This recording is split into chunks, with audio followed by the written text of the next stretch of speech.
So once again, welcome and hello and good evening, good afternoon to wherever you are in the world. Welcome back to Netflix Football on another watch along. It was supposed to be Macedonia versus Netherlands, but to your immense voting polls and the men in class chose Ukraine versus Austria to be much more influential match, considering the fact that Netherlands already have 6 points and this group is more or less sorted. We'll be covering the Ukraine versus Austria match in total, having a keen eye on the Netherlands match as well. So before starting the talk about the pre-match shenanigans, a quick word to tonight's sponsors. They are workmatejob.com. So if you're looking for a few extra bucks on the side or some part-time jobs here and there, what you have to do, you have to log on to workmatejob.com. There are the links in the description. You just have to sign up over there, create an account, and you can apply for any number of jobs out there as much as possible. But you have to hurry up because people from all over the world are applying, and come on, you need to hurry up, trust me on this. And counterclockwise, if you are a YouTuber like me and want your subscribers to go up a notch, so what you have to do, same case, you have to create an account, sign up over there, and you can post your own ads. Lovely, isn't it? And trust me, the rates are so economical, you would just feel amazing about that. Okay, workmatejob.com. Do remember the name, check out the link in the description. No fishy business, I advertised what is absolutely verified. Okay, back with the pre-match shenanigans, and we have a very special guest, a very special person who has been there since probably I started my journey, before I started my journey as a podcast host from my own channel. Let's welcome in 3, 2, 1, Prashant Bhau. How have you been? I am good, man. How are you? Fine. You? I'm very happy after the England-Scotland draw. So absolutely.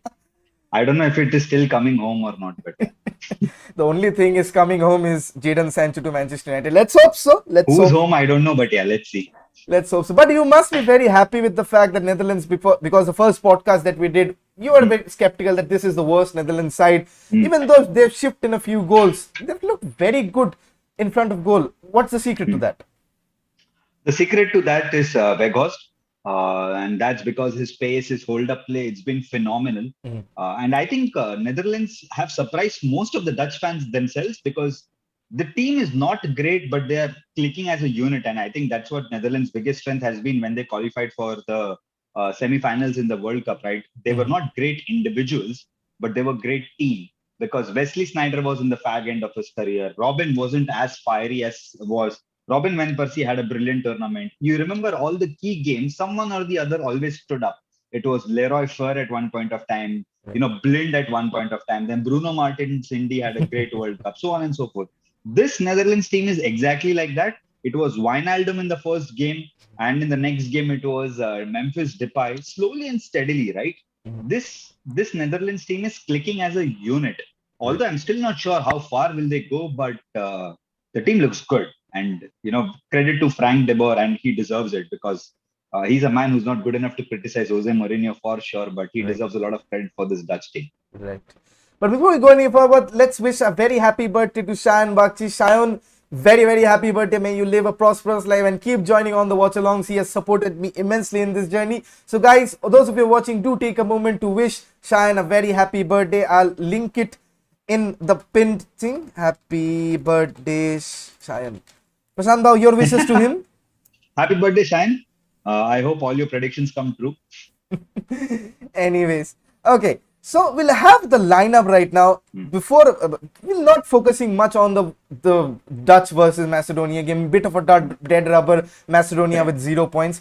We'll have the Ukrainian lineup first. So as you can see, they have lined up like this: Bushan on goal. Sorry for butchering all the names. Karayev, Zapnil, Matvienko, Mayokolenko, Shaparenko, Sidjuik, Alexander Zinchenko, Andrei Yarmolenko, Yamanchuk, and Malinovsky. I know a lot of you will not be knowing the names of most players, but Yarmolenko, I'll ask Prashant Bhau, Yarmolenko, how is, even though like he did not have a good career with Borussia Dortmund, he's a cult hero, as you were saying, for Dynamo Kiev.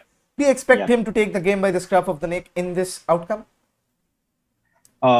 Yarmolenko is as big as Ronaldo in this tournament, man. I mean, the man is on form and is on fire for Ukraine.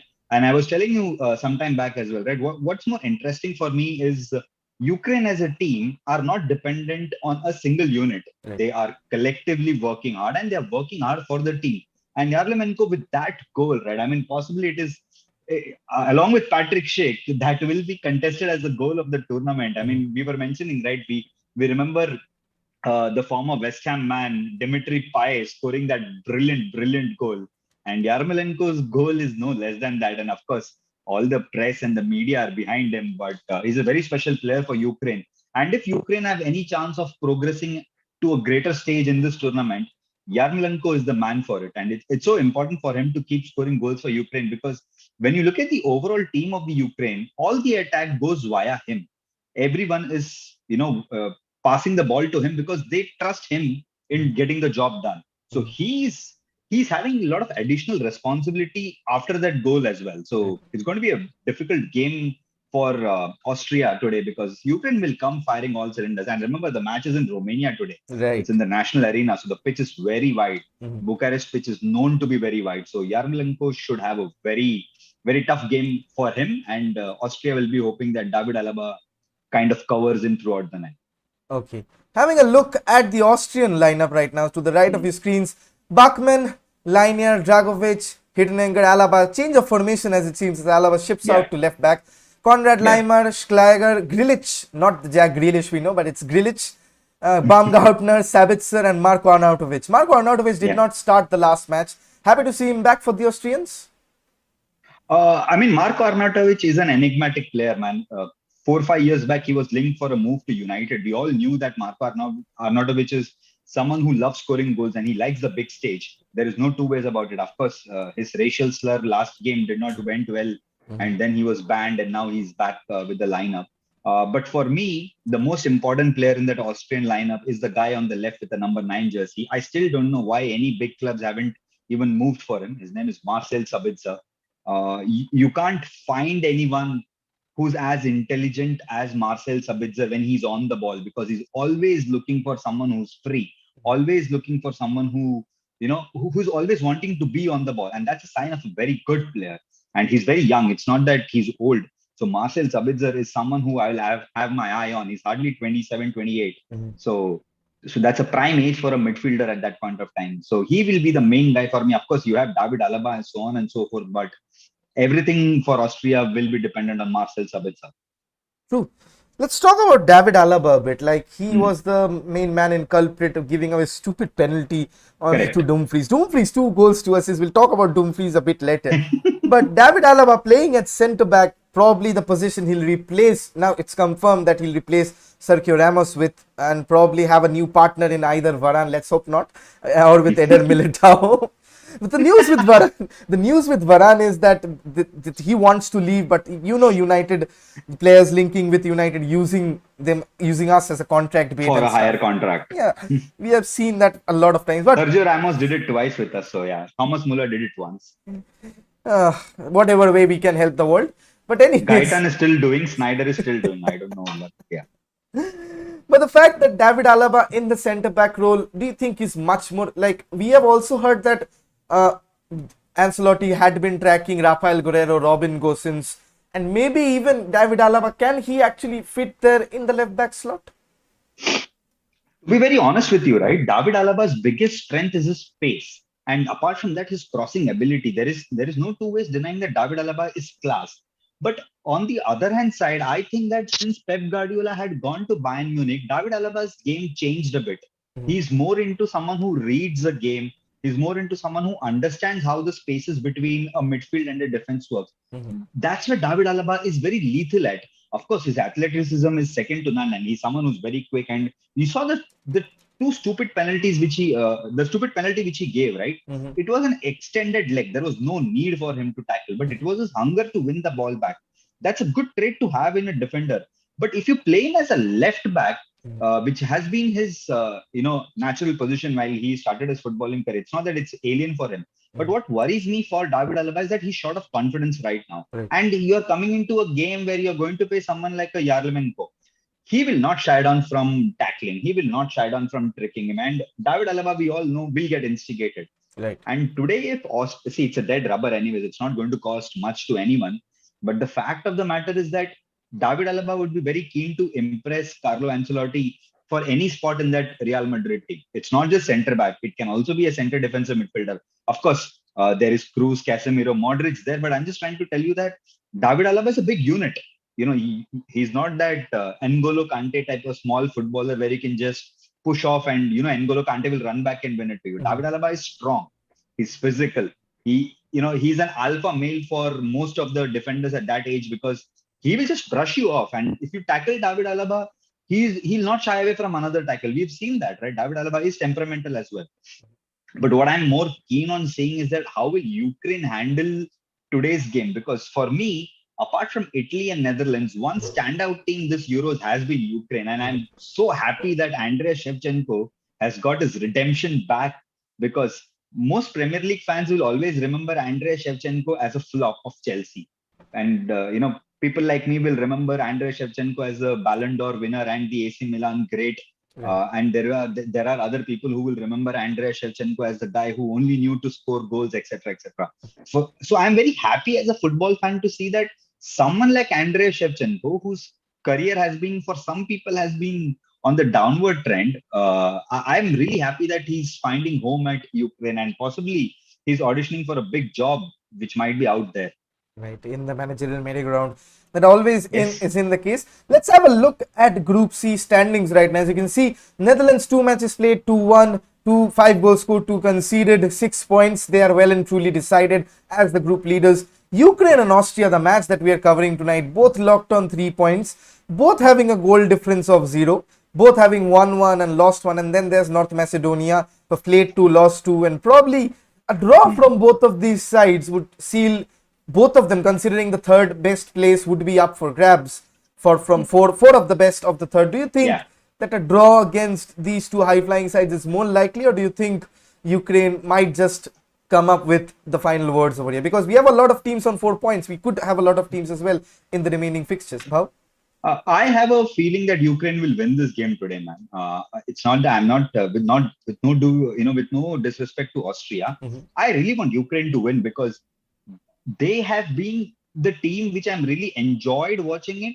But also, having said that, right, this group is as good as dead. I don't think that there is anything where you can do substantially different in this group. It's all about, like, before we started, we mentioned, right? It's all about seeding in this group. There is nothing left. Netherlands have already made their spot. Ukraine and Austria more or less have made their spot. Now it is only the difference in places. But what will be interesting for me is the approach taken by the teams today. Will they be still going for the kill, or will they be like, qualify to ho gaya, let's give someone else a chance? Because the lineups they have put are still strong. It's not bad. Unlike a Mancini who has used almost every player of the squad, there are a lot of players in the other teams who have not played consistently. So I am more interested to see the approach of the teams, because we are reaching that stage of the tournament where the first round of every team is getting over. How much keen are they to maintain the same pressing intensity, same energy, same push before they go for the next round? Because it's quite possible, right? I mean, it's a long tournament. It's not something which is very short. There are more 15-20 days to go, and we are going to enter the knockout stages. So will teams be interested to conserve energy, or will teams still want to maintain the momentum? So when I consider all these perspectives, this group is as good as dead for me, because it's already done. Right. Now it will only be a matter of who presses hard and who wants that 3 points more. Because I'm sure Netherlands are not going to back down, because looking at the lineup, I clearly see Frank de Boer still wants to win. Right. Looking at Austrian lineup, I know Austria don't want to play it safe. And when I look at Ukraine's lineup, Ukraine wants this 3 points back. So it's it's a match where two teams are going to attack. I am not sure, if I have to compare this to a Premier League game, it's like Man United playing Everton at Goodison Park. Both teams will not back down here. It's not that it's going to be a big fixture for any one of them. But at Goodison Park, what happens is that United try and press everything in the center of the pitch. The same will happen in Ukraine and Austria game. Whoever gets control of the midfield very quickly in that game, that will possibly decide the fate of this group in terms of this seeding. So let's talk about Netherlands a bit, your favorite team. In the first podcast, we had spoken about how this was their worst ever squad. But they have come out all guns blazing, haven't they? Especially with Memphis Depay, the last match. And before that, it was Gini Wijnaldum. But creator-in-chief with 2 goals and 2 assists from a fullback. How impressed are you with the performances of Dumfries? And with a 13 million release clause as low as that, do you see him making some of the moves, probably a replacement for a Hector Bellerin at Arsenal? See, couple of things, right? Denzel Dumfries is is good, but I'm still not sure whether he's good enough to play for a big football club. See, if you look at his career, he's been a standout player for PSV since 2018. Because before that he was at Hernevenin, and before that he was at Sparta Rotterdam for 3 years or something. He's still starting his career in that sense to play for a big club. And when I look at a right back, right, Dumfries fits the bill perfectly for a club like Arsenal, because he will attack, he will track back, he will defend. And on one side you have Dumfries, and on one side you have someone like a Kyron Tierney. It's a perfect combination. But having said that, I still don't want him to leave PSV, because I want him to give it a year. Try and understand the pressure of playing in a big club. See, one thing is playing in Euros. Once spotlight is off Euros and you move to a big club, right? The pressure is different. We've seen with Memphis Depay, had a brilliant World Cup. Then from PSV moved to Man United. Then that career went downhill. It's not that Memphis Depay was a bad player. It's just that he could not adjust to the pressures of playing for a big club. Make no mistake, for banter, we might say that Arsenal is not even the biggest club in London, but the fact is that Arsenal are a big club. They are a club with a lot of legacy. Right. And right back is one position where Arsenal have had some miserable signings over the years and also good signings. It's a bit of both. Right. I still don't understand how Callum Chambers even played there. That is the size of the club at one point of time. And in your defense, once you had someone like David Luiz, the team is still very raw. Arsenal as a team is raw. And so is Denzel Dumfries. He's very raw as a talent. So it can backfire for him in terms of career-wise, but that's a story for different season. In terms of Netherlands, right? We mentioned about Dumfries, we mentioned about Depay. But I really want to talk about Weghorst, because he's someone whose pace has been so influential for Netherlands in all the games, right? His hold-up play, his way of just being inside the box without even doing anything. I think Anthony Martial should just look at him and just say that, you know what, even if I have the pace of Weghorst, but I need to learn that from him. Right. Sometimes you just don't need to hit the football. You just can stand there and still make defenders' life hell. Right. And that's what Weghorst has been doing. And not to forget, Frankie de Jong has been having a very silent Euros when you compare him to some of his counterparts, what he's having. Right. So I'm expecting a big show from him sooner or later. It'll not be that Frankie de Jong will have a totally quiet Euros, because he's one hell of a player. Absolutely. Having said all of that, I still don't have much hopes with Netherlands, because they are still a very, very naive team. And if it was coached by someone like a Jose Mourinho with that kind of a tactics, I would have been still happy, because I know it is going to be boring and at least they'll turn up the results. But with Frank de Boer, I still don't have much hopes. Truly, we've covered most of it, most of Group C. Right now, it's the time for the predictions one. Both games, and out of the two games, your players to watch as well. You know the drill. For me, between Ukraine and Austria, it will be 1-0 Ukraine victory.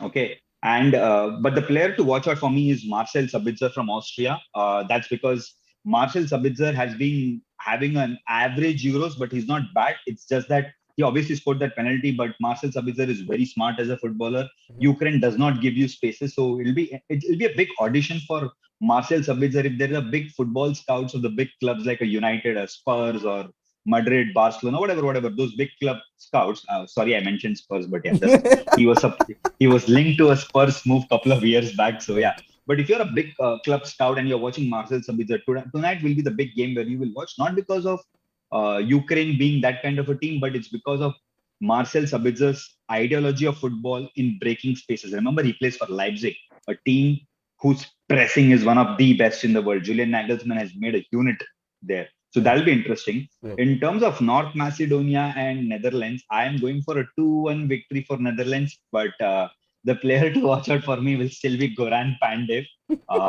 For all my life, right, Goran Pandev as a striker was something which was a joke for me at one point of time, because Goran Pandev, in his prime, Goran Pandev was a great striker. Let's not forget that. His Lazio days, in his Inter days, his even Napoli days, he was decent as a striker. And even at the age of 37, 38, Goran Pandev still has got an eye for a goal. Sad that he's playing for North Macedonia as a country, and this is the first time he's playing in a major tournament. But Guran Pandey has been one hell of a player for most part of his career. Right. But in that sense, my player to watch out for from the Netherlands side would be Frankie de Jong, because Wijnaldum has turned up, Depay has turned up, Dumfries has turned up. Now it's time for Frankie de Jong to turn up the heat.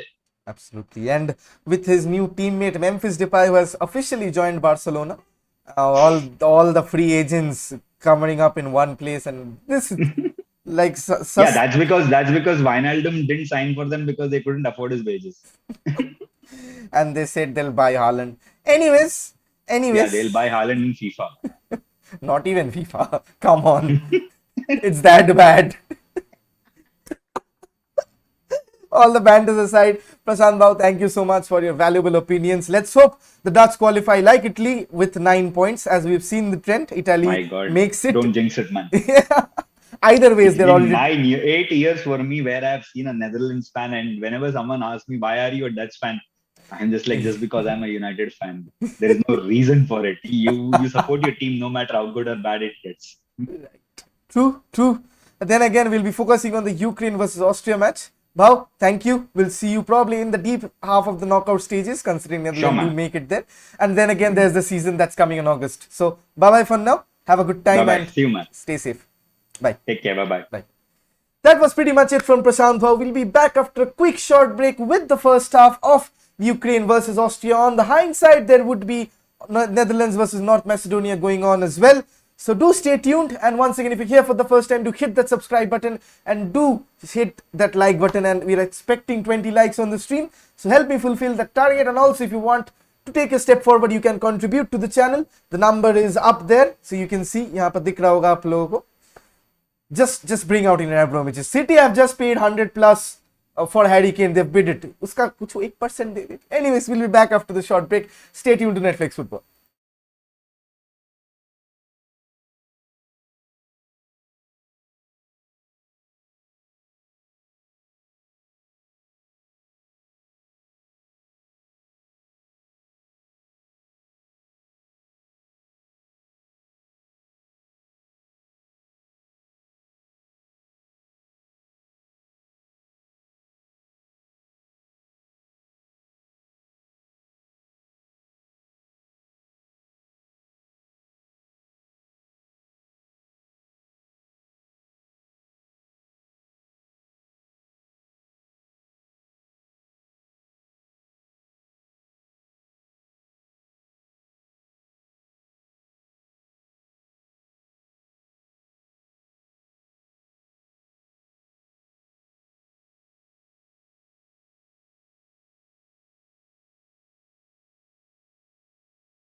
Okay, so I'm back once again with the lineup. So before the match starts, probably 2 minutes to go. So this is the lineup that the Ukrainians line up with. As you can see, Bushkin in goal, Kharkaev, Zabranil, Matvienko, Mykolenko, Shaparenko, Shudichenko and Zinchenko on midfield. Andrei Yarmolenko scoring the wonderful goal against the Dutch. Yamenchuk and Malitinovsky in the attacking side. Let's have a quick peek at the Austrian lineup. Bachmann on goal, Stefan Leiner, Alexander Dragovic. It's change of formation for them. Hinteregger, David Alaba, Konrad Leimer, Schlager, F. Grilich, Baumgartner, Sabitzer and Arnautovic, who makes a return to the lineup after some controversy, is what they have gone up with. Would be keeping a keen eye towards Andrei Shevchenko because he's been absolutely sublime as a manager. Your opinion on the transfer rumor of Mohan Bagan? Okay, sorry if I did not read that, did not get time. One of the Finnish players who played both their matches is linked to Mohan Bagan for a free transfer. Johnny Kauko, 30-year-old. These are the players. 30-year-old is a proper age group. The players are still in their prime. So definitely would expect a lot to happen for ATK Mohan Bagan. I'll be doing an Indian transfer segment post the Euros. I have lots of plans. So we'll be discussing in-depth the players, the in-depth reviews, where they have played, their playing position, how they can impact. So do stay tuned. I have a lot of plan for Indian football as well. That's my primary. Then comes secondary Manchester United and world football. As the Ukrainians hurdle before the match, they're looking for a win. Andrei Shevchenko, what a Ballon d'Or of a player, Ballon d'Or winner, complete striker, one of my idols growing up playing FIFA. My goodness, Andrei Shevchenko, maestro, and the way he has put himself upon the pitch, absolutely amazing, absolutely amazing. So that would be interesting. Yes, I have a lot of plans. So let the Euros get over with. I'll be streaming PES. बहुत प्रचुर plan है, बहुत plans है. So do show me your support. Do keep sharing this stream. Anything and everything would be happening over here. A lot of plans for this season. A lot of special guests to be popping up soon. Let's see. As Ukrainians with the bright yellow. The Austrians in their coveted red and white. Marko Arnautovic, former West Ham player, linked with the move to Manchester United at one stage. Alexander Zinchenko there, the playmaker in chief for Andrei Shevchenko's Ukrainian national team. As we wait kickoff, Ukrainians would be kicking from the left to the right of your screens. The Austrians from the right to your left in the red and whites. Ukrainians clearly coming up in here as we go underway. Would be a very, very interesting match. And the kickoff is underway. Swiftly out to the goalkeeper first. We have seen a lot of brilliant football for the Ukrainians. Let's see if they can repeat it or if that was a flash in the pan. If they can repeat it, might as well go some way deep in the tournament with their pressing play, with their passing, exceptional passing from what I've seen. Andrei Shevchenko would have a lot of potential suitors. Yarmolenko over there, giving away the throw-in, defending for their side. Be keeping a keen eye towards the other game as well, Netherlands versus Macedonia. Andrei Shevchenko there amidst light drizzle amongst the sunshine.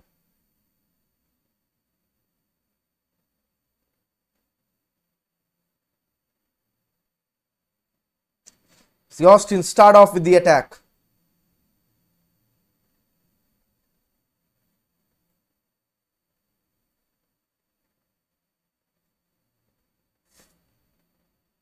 Straight way to the goalkeeper, Bachmann.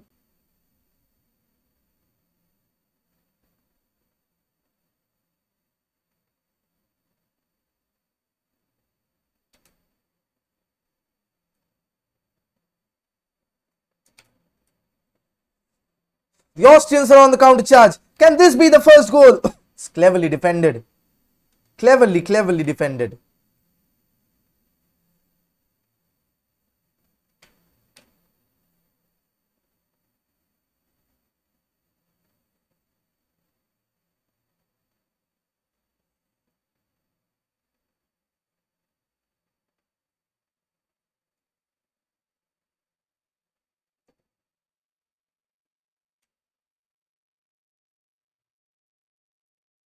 So corner comes in, bit of a huffle, but the goalkeeper clears and the Austrians will have another corner.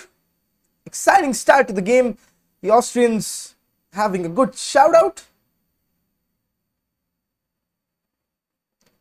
Let me prepare the stats. Yep. So this is the group table on offer right now. As you can see, Netherlands with 6 points as David Alaba takes the corner. The ball comes in, the shot is in. Referee waves for a penalty, but it is handball from the Austrians instead, and referee gives the Ukrainians a free kick. Quite a swashbuckling start in this match, quite what we expected. We'll keep the updates up and coming.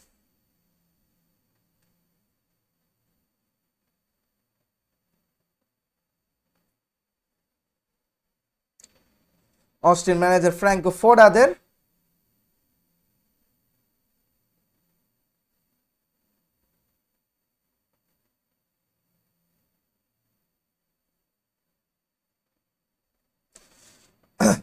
Yarmolenko on the charge. Can this be the first goal? The ball is played in, but Bachmann gathers.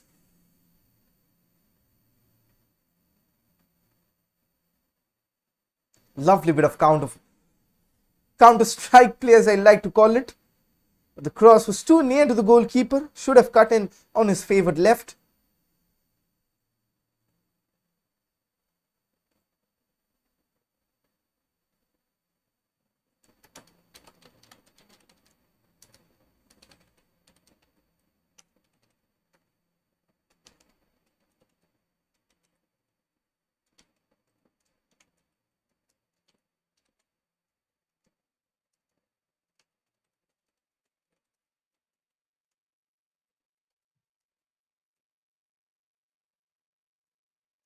The Austrians on the attack. The Ukrainians. This David Alaba is playing a lot higher as an inverted fullback. Has the ball. Plays a lovely pass out wide. Marko Naudovic is in the box with Marcel Sabitzer. Lovely bit of defending there once again by the Ukrainians. Now they are on the counter. End-to-end match like we expected. All action from the Ukrainians. Let's see if they can keep a clean sheet over here. That would be interesting.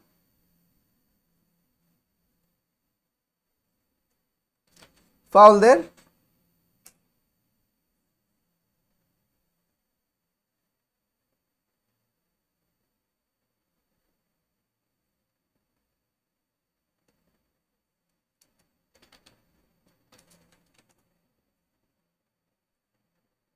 Andrei Shevchenko over there.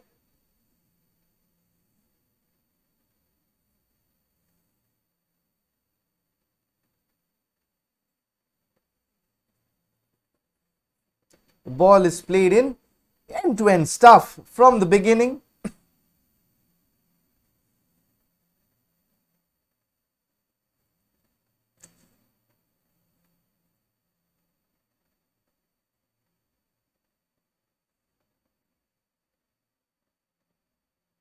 Netherlands, on the other hand, starting the match with 58% possession. Quite an easy figure at the moment. It's still 0-0 on both games. We'll give you the score lines as and when they are updated.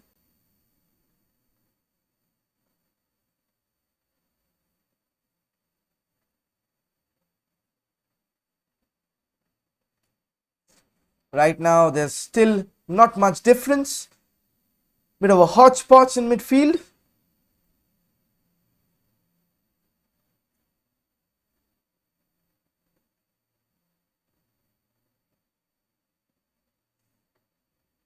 It's a lovely line breaking pass there. Naudovic lets it run. Still has it. Sabitzer.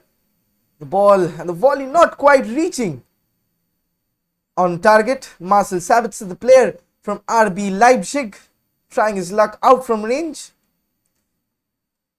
Definitely ignored the Netherlands game because this was a game that I wanted to preview, wanted to watch as well. I don't have two screens, or else would have done two separate scoreboards for each of them. The ball is played out wide.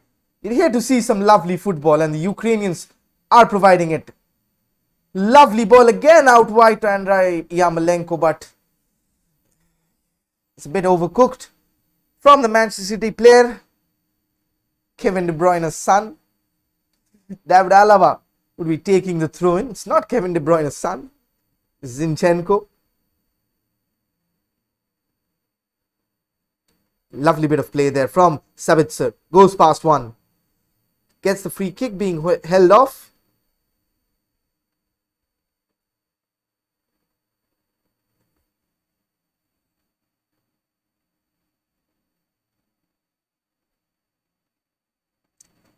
David Alaba takes the ball on the counter.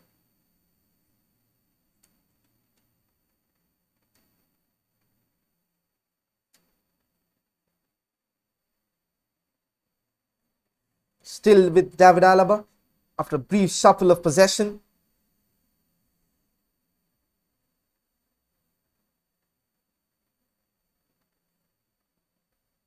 They have a free kick. First yellow card of the game. Probably.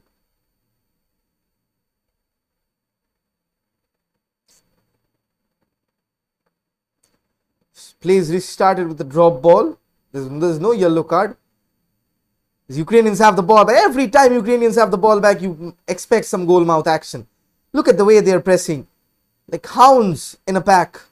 Marcel Sabitzer there, requesting the ref for the handball, but it's a good bit of hold-up play.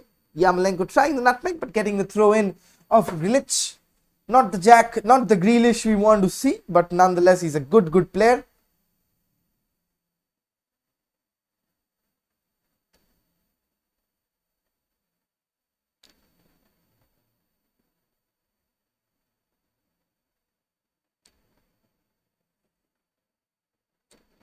Again, the Austrians winning the ball. The Ukrainians finding it tough to get out of their own half.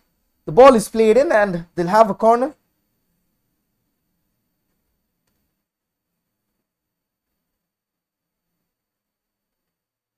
Ball coming off Konrad Laimer over there.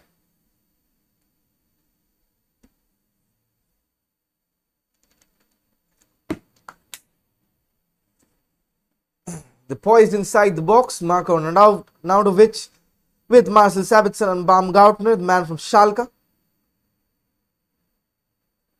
David Alaba prepares to take the resulting corner. The ball is whipped in. It's a good one, but it loops over target. Shkaiga there.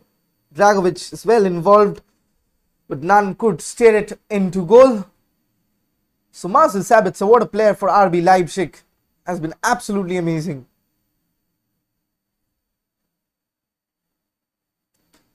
Do remember, it's tomorrow, it's the England versus the Czech Republic at midnight. We'll be covering that as well. Gareth Southgate's men with the proper Grealish, not the Grilic in here. Let's see if Gareth Southgate's men can get themselves into the knockout round. Alexander Dragovic there, giving away the throw-in. It's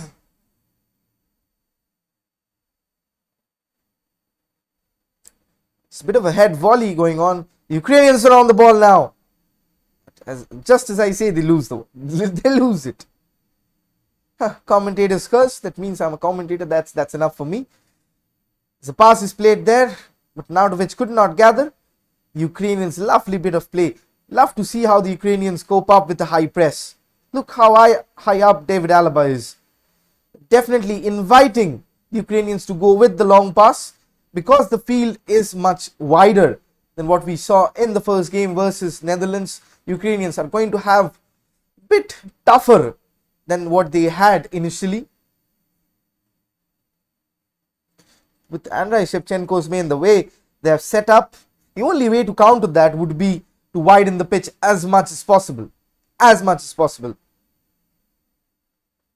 Ukrainians on the ball, getting blocked there, but referee waves play on. Deems it a fair challenge. So right now, Konrad Laimer with the ball. Goes past one.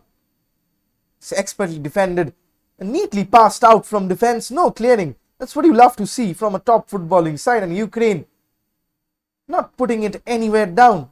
Andrei Shevchenko is a proud man. He's the eye of a striker, eye of a predator. He understands spaces so well. So you see, whenever there is, the ball is coming under pressure, the man on the receiver of the pass coming under pressure, you see always 2-3 passing options always available. That comes naturally when you understand space. You have got the know-how of how space works. And wider the pitch, wider it is easier to have space to maneuver the ball. See, there are 3-4 passing options as always. Right now, Matvilenko on the ball. Passed it out by Mykolenko. The overlapping fullback. Neat bit of passage of play. Always the Ukrainians on space. Yarmolenko, what a run! It's not Yarmolenko there. Skaraev gets tackled. It's a fair one. The Austrians have no pushover themselves. Have the better players on paper. David Alaba, lovely through pass there for Marcel Sabitzer and Marko Arnautovic. Marcel Sabitzer gives away the throw in. The referee, I don't think so, has blown for a free kick. News on the other side, Netherlands still 0-0 with North Macedonia. Donny Malen and Ryan Gravenberch getting the chances.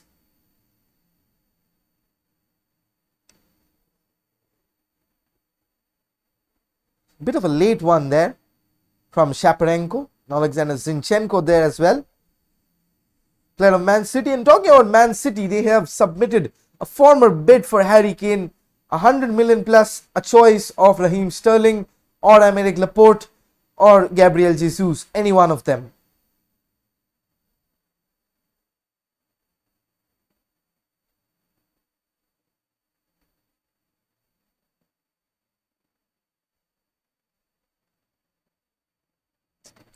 The Austrians some top-notch voice.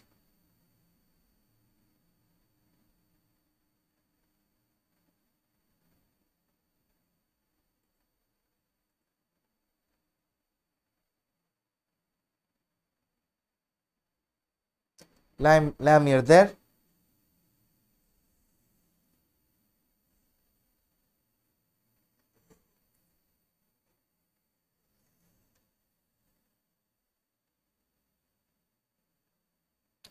Breaking news coming in that Hakan Çalhanoğlu would be joining Inter from AC Milan on a free agent. That's news over there. Probably a replacement for Christian Eriksen. As the Ukrainians give the ball away very cheaply. Arnautovic with the fake. The shot is in and it's deflected out wide. Marko Arnautovic. Bro, you've heard about Laporta planning to bring Ronaldo to Camp Nou. Your thoughts on it? My goodness. It's impossible, man. If it happens, like the charm of seeing Cristiano Ronaldo and Leo Messi play together would be a lifelong dream for any football fan, even at least if it's for one season. If it happens, all footballing world will go out of proportions. But I don't think with Leo Messi's and Cristiano's wage, Barcelona cannot afford that. I don't think both their wages cannot be afforded. And I don't think Cristiano would go to Barcelona with his plaudits on Real Madrid. The ball is played in and it fizzles past. Just needed a touch. Alexander Dragovic there could not get the contact.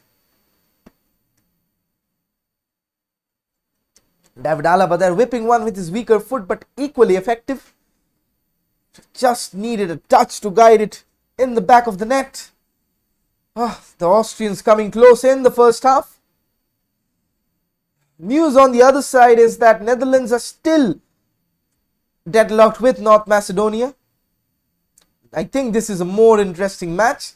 That's why the selection right now, it's the Austrians on attack. The Ukrainians cannot get the ball out of their own half, essentially.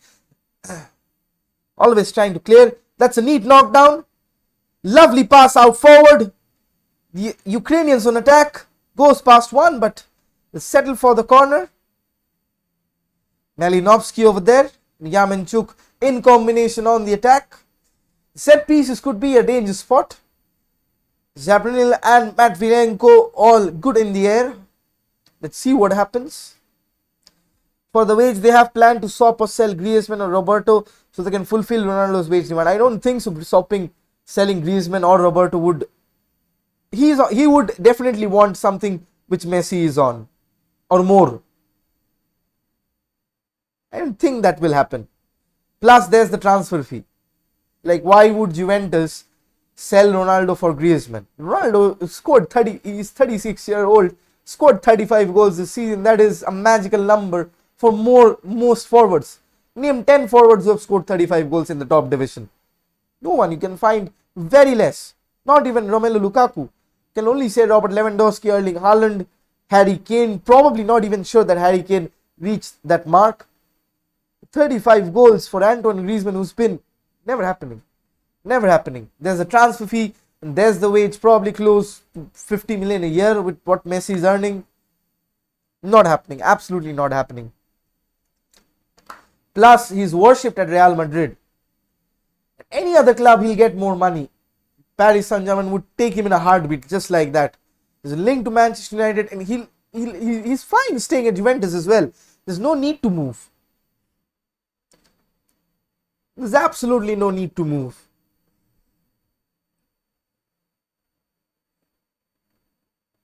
And we'll see the chance. Bit of a clash of heads there.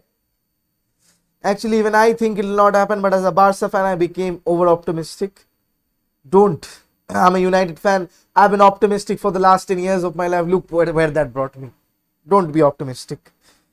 Be realistic and pessimistic. Saves you a lot of heartache.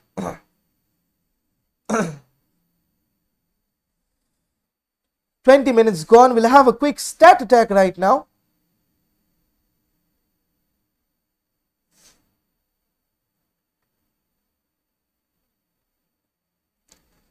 So as you can see, these are the stats in the first opening 20 minutes. The Austrians having 5 shots on goal, but none on target so far. 58, 60-40 possession. Passing accuracy of 81 to 75 to the Ukrainians. And Austrians completely dominant. The Ukrainians can hit on the counter at any moment. Any moment. So they have the ball right now maneuvering. Alexander Zinchenko tries to play a lovely through ball, but Marcel Sabitzer gets the first touch, but it will be a goal kick. Be a corner. Marko Nautovic with Matt Vilenko over there. Ukrainians in full voice. Once again, if you're here for the first time, do hit that like button. Of course, make sure that you've subscribed to the channel. It would help me immensely. Ask your friends to subscribe as well. Moving forward to the 1.5k mark as the ball comes in, and it's a goal from the corner. What a goal! Absolutely thumping header from a David Alaba corner over there. Thumping header, and this was coming. This was coming from the Austrians. Thumping header over there. From Baumgartner. What a lovely finish. What a lovely incisive header. First goal of the match on the 20th minute mark. Baumgartner gets the Austrians 1-0 up, and that will do them a lot of favor. Seeding second. Lovely bit of movement there. Sells the dummy. Toe pokes it. Goalkeeper should have done better. But the ball, the pace that they come up with. Baumgartner there. Strikers, poachers finish over there.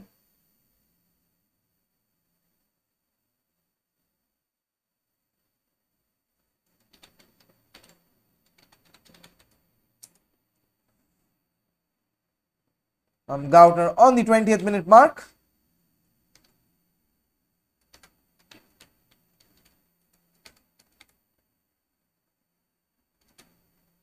What a lovely goal. Austria will win. My predictions in Euros are 100% till now. That's nice to hear.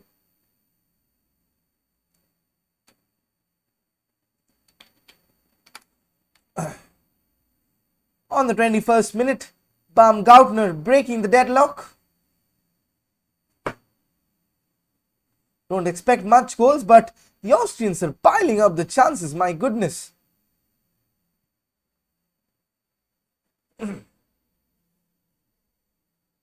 The Ukrainians have not anything to show for. Absolutely they haven't had anything to show for.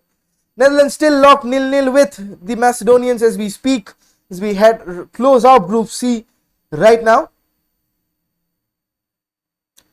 Yarmolenko drawing the foul there with his neat footwork.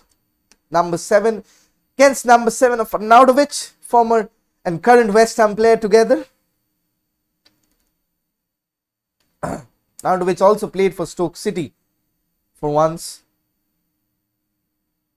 Lovely player. From a Chelsea product.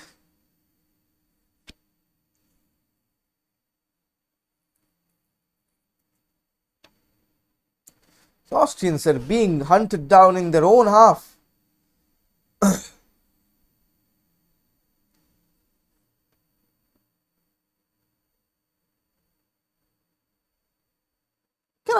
Absolutely cannot get out on their own half.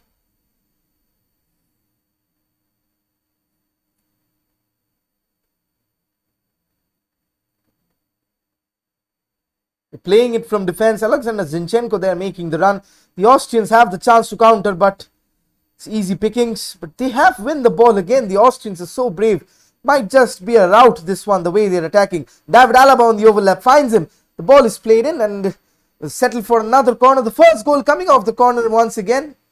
Let's see what happens. David Alaba again with the set piece expert. Expert of the dead ball as well. Neo Real Madrid signing. He'll have all the nation of Austria backing him in his new move.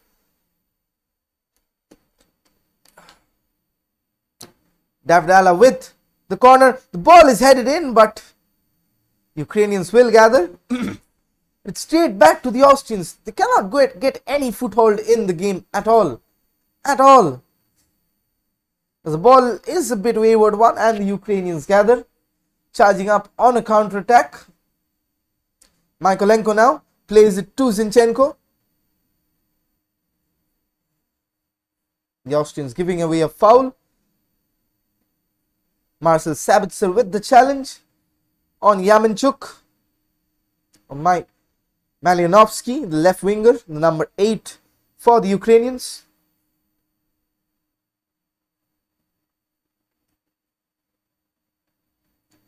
Ball is played out wide. Almost reached Yarmolenko, but Karashaev loses out to David Alaba. He's playing a lot higher than the first game, and this position suits him a lot. As Karavaev gets taken down by David Alaba, and Ukraine have a free kick which they take very quickly, trying to get on with the game. 7 attempts, 1 on target from the Austrians. Nothing yet to show for the Ukrainians. Still to make headway, but you do not count this side out. But let's see how far Shevchenko has come up managerially with his tactics, but then again the players need to perform as well. Lovely trying to dribble too much over there. And the Austrians again on the counter. They've committed too many men forward. Marko Nautovic goes past 1, goes past 2. It's brought down. Nope. Referee waves play on as Ukrainians go on the counter charge. Shaparenko on the ball. Tries to play the through ball early, but straight to the goalkeeper, and Austrians will restart the play again.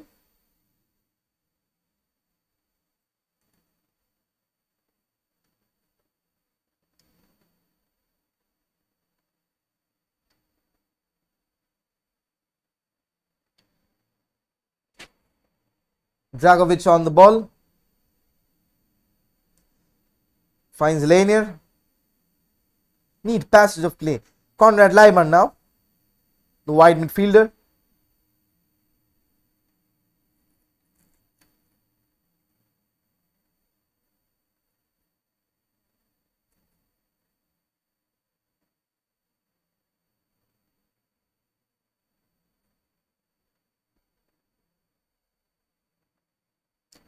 Ukrainians win the ball back, and it's a fair challenge from behind.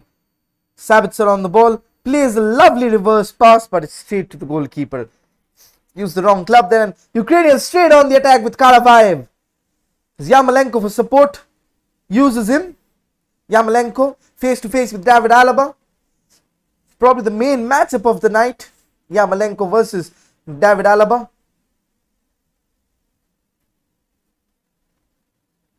Two most famous players, cult heroes for club and country. So Ukrainians get a throw in. Mykolenko over there kept the ball in play. Loving the streams. Keep it up, Gobsam Gamer. Thank you so much. Absolutely brilliant for your support. Absolutely loved it. Man, all of you coming up and supporting me and cheering me on. Lovely, lovely stuff.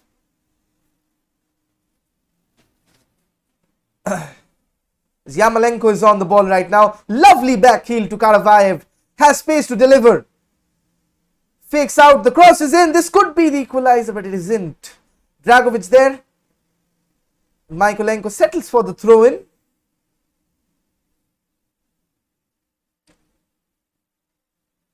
Again, this could be the equalizer. The shot is in. Oh my God, just a foot away from the equalizer. The goalkeeper parried.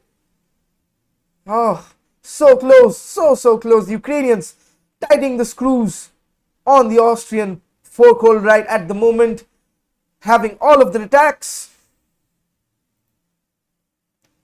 Have a quick view on stats at the moment. Let's see what things are up to.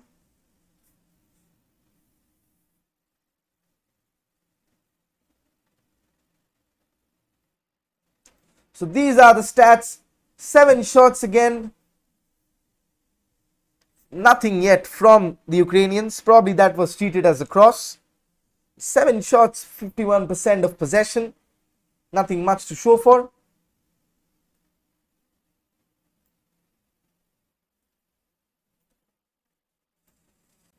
We'll have a look at the table as well, how things are going on.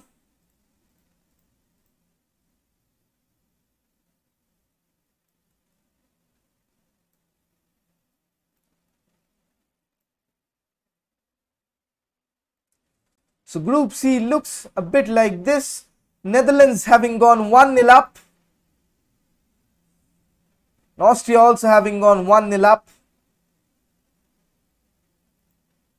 Let's see who scored the goal for Netherlands. Memphis Depay again with the goal. Takes his tally. Once again 2-2. So this is how the groups look like at the moment. Netherlands with a clean sweep of 3 games and 3 wins. Moving on to 9 points. Austria at the moment with 6 points. Ukrainians have everything to do. There's a case of goal difference as well.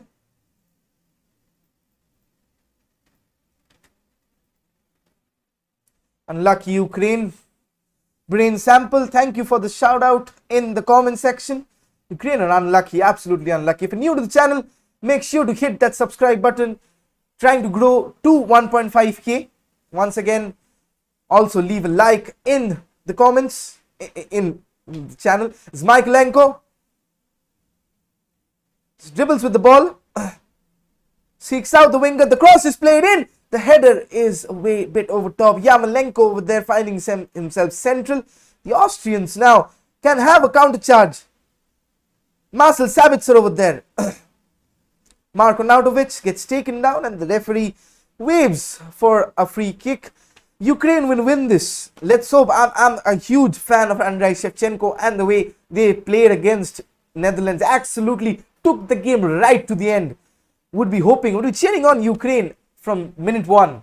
That's why I ditched the Macedonia versus Netherlands game for the one for Ukraine. Stabbed Alaba. Looks to take the set piece. Will we have Baumgartner is been precautioned off.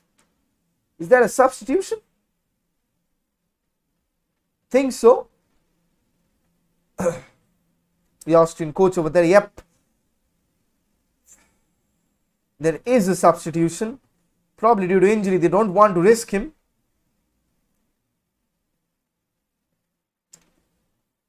First force substitution on 30th minute mark. Still yet to come on as the Ukrainians play against 10 men of the Austrians. Baumgartner there.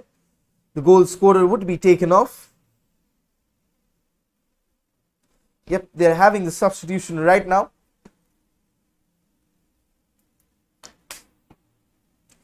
Baumgartner there. Unlucky lad that he had to go off right after scoring the goal.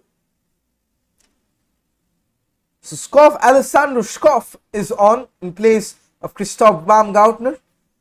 Interesting to see how that affects the Austrian gameplay. They have been absolutely hammering Austrians. I can see the yellow background, that's the support for the Austrians.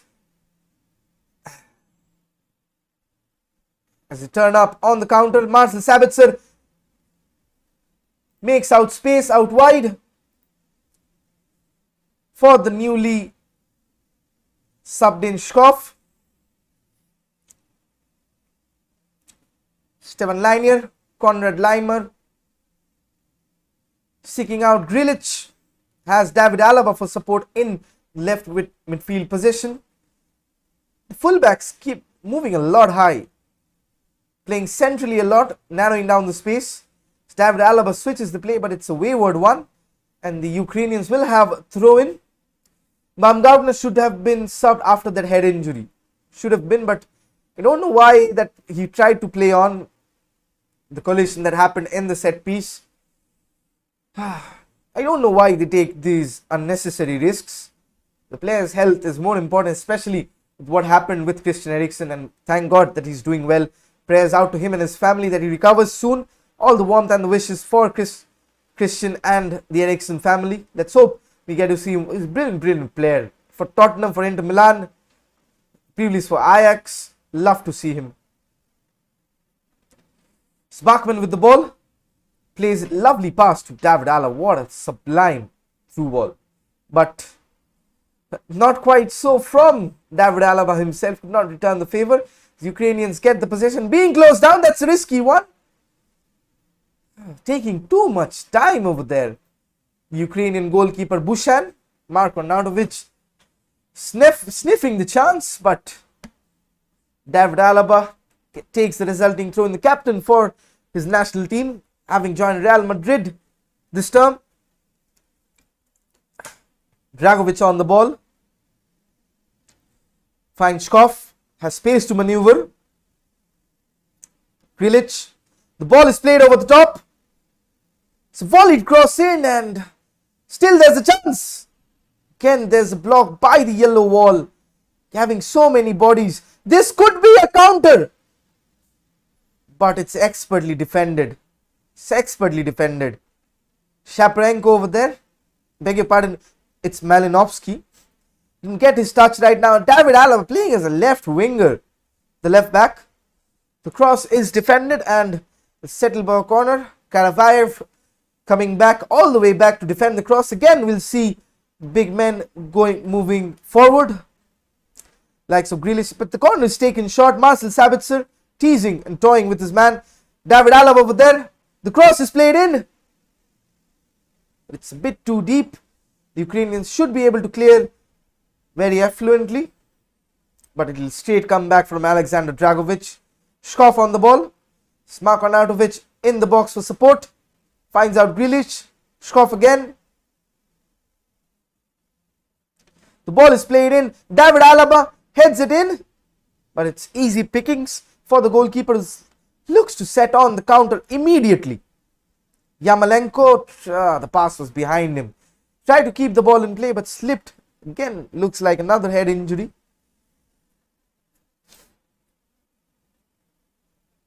Not a good sight to see Marko Arnautovic lying on a heap there. One of the main man. But nasty one. His head hit the elbow of the goalkeeper. Nasty one that, but looks good that he's alright and up and about. He's a magical player. When he's on song, there's no stopping Marko Arnautovic. Bit of an Ibrahimovic about him. Lovely reverse pass. Konrad Leimer has David Alaba for support. Takes the shot in, but what a lovely save by Bushan. Again, the Austrians creeping in. What a lovely save. Again, Konrad Leimer switching wings, unleashing the shot. Bushan fisting it out. They'll have a corner. The Austrians are absolutely hammering. Good save, says Brain Sample, and it is a good save indeed. Bushan is keeping the Ukrainians in the game. 37 minutes have flown by. That's a lovely sight to see. Referee spotting a bit of a trouble there. Mykolenko inside the box, the tall lanky striker. David Alaba takes the resulting corner, and it's easy pickings for Bushan as he looked to set off Ukraine on the counter-attack. Karavayev, the touch is heavy. The touch is heavy. They have to calm down. They have to calm down. The coach should tell him, Andrei Shevchenko should tell them to calm down. They're making the space because the pitch is wide. That's why a few passes are going here and there. Andrei Shevchenko would have been in this situation most of his career playing for the national team. There is limited amount of support. He'll ask his team to calm down. The more faster they play, the more the chances of errors. Without a rhythm, you cannot maintain the tempo. For tempo to arrive, you need rhythm. Rhythm is first. If you play from 1 gear to 5th gear, your car won't go. Similarly, it's similar in football. So once again, the Austrians win the ball. Marcel Sabitzer, the touch not being as worthy as Sabitzer made a crossfield run from the ball, trying to create space. These are space creating runs, the opposition, the diagonal runs. It's David Alaba on the ball right now.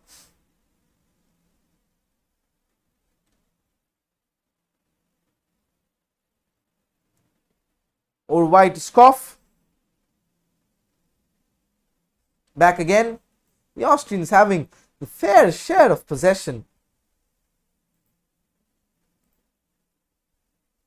Straight back to the goalkeeper. Still 1-0 between the Netherlands and North Macedonia. Memphis Depay opening the scoring. 9 shots. I'll give you the stats at the moment.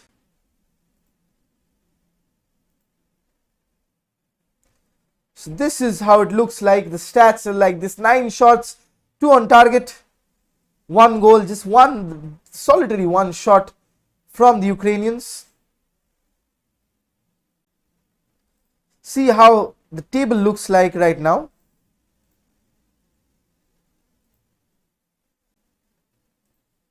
So this is the scenario. Netherlands topping the group, Austrians coming second with 6 points. Ukrainians would be in a tough position if they end up losing the match. A draw probably, in all fairness, takes them through, so they'd be aiming for a draw right now. So we approach the 40th minute mark. 5 minutes to go to half time. Can the Ukrainians conjure up an equalizer? But as the proceedings go on, doesn't look to be the case. What football club do you support? Brother, I support Manchester United. I'm a United fan. Tough times to be a United fan.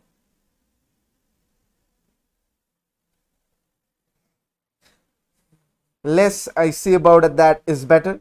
The Ukrainians have the ball. What club do you support? Brain sample.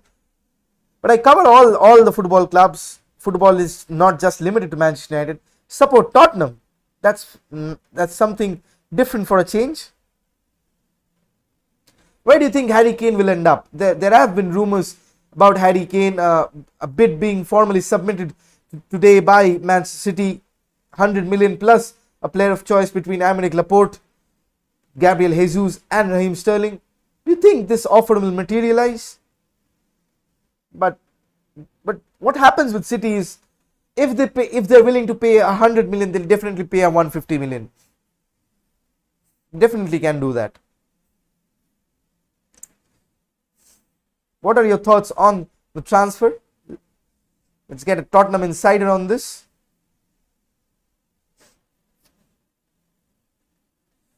Ukrainians on the attack. Mykolenko on the ball. Glitch. Pass it out wide to Skov. Tottenham truly needs support. The ball is played in. This could be number 2, but Marko Arnautovic blazes it out wide. Blazed out wide. Timo Werner would have been proud. Shubham is here. Like Mardana. Once again, if you're here for the first time, Do hit that like and the subscribe button if you're in the channel for the first time. You don't think Kane will leave the Premier League, so probably Man City. I think so too. But the world would be at an end. Kevin De Bruyne supplying balls at will for Harry Kane. Would be a nightmare. Punjabi Tadka is also here. A lot of Shubhams coming in. Thank you for joining. Lovely match this has been turning out. Ukrainians, lovely bit of play. Andrei Yarmolenko shooting range from him, but chooses the option instead. Building cautiously. The ball is played in, but no one took a gamble to make that run. Mykolenko there. The ball was lovely. Delicious ball. Whipped in, but no one took a gamble. Things you do not want to see. Marko Arnautovic on the other end missing. Golden opportunity over there. Should have rifled it in. Chance was begging. Let's hope that doesn't haunt the Austrians.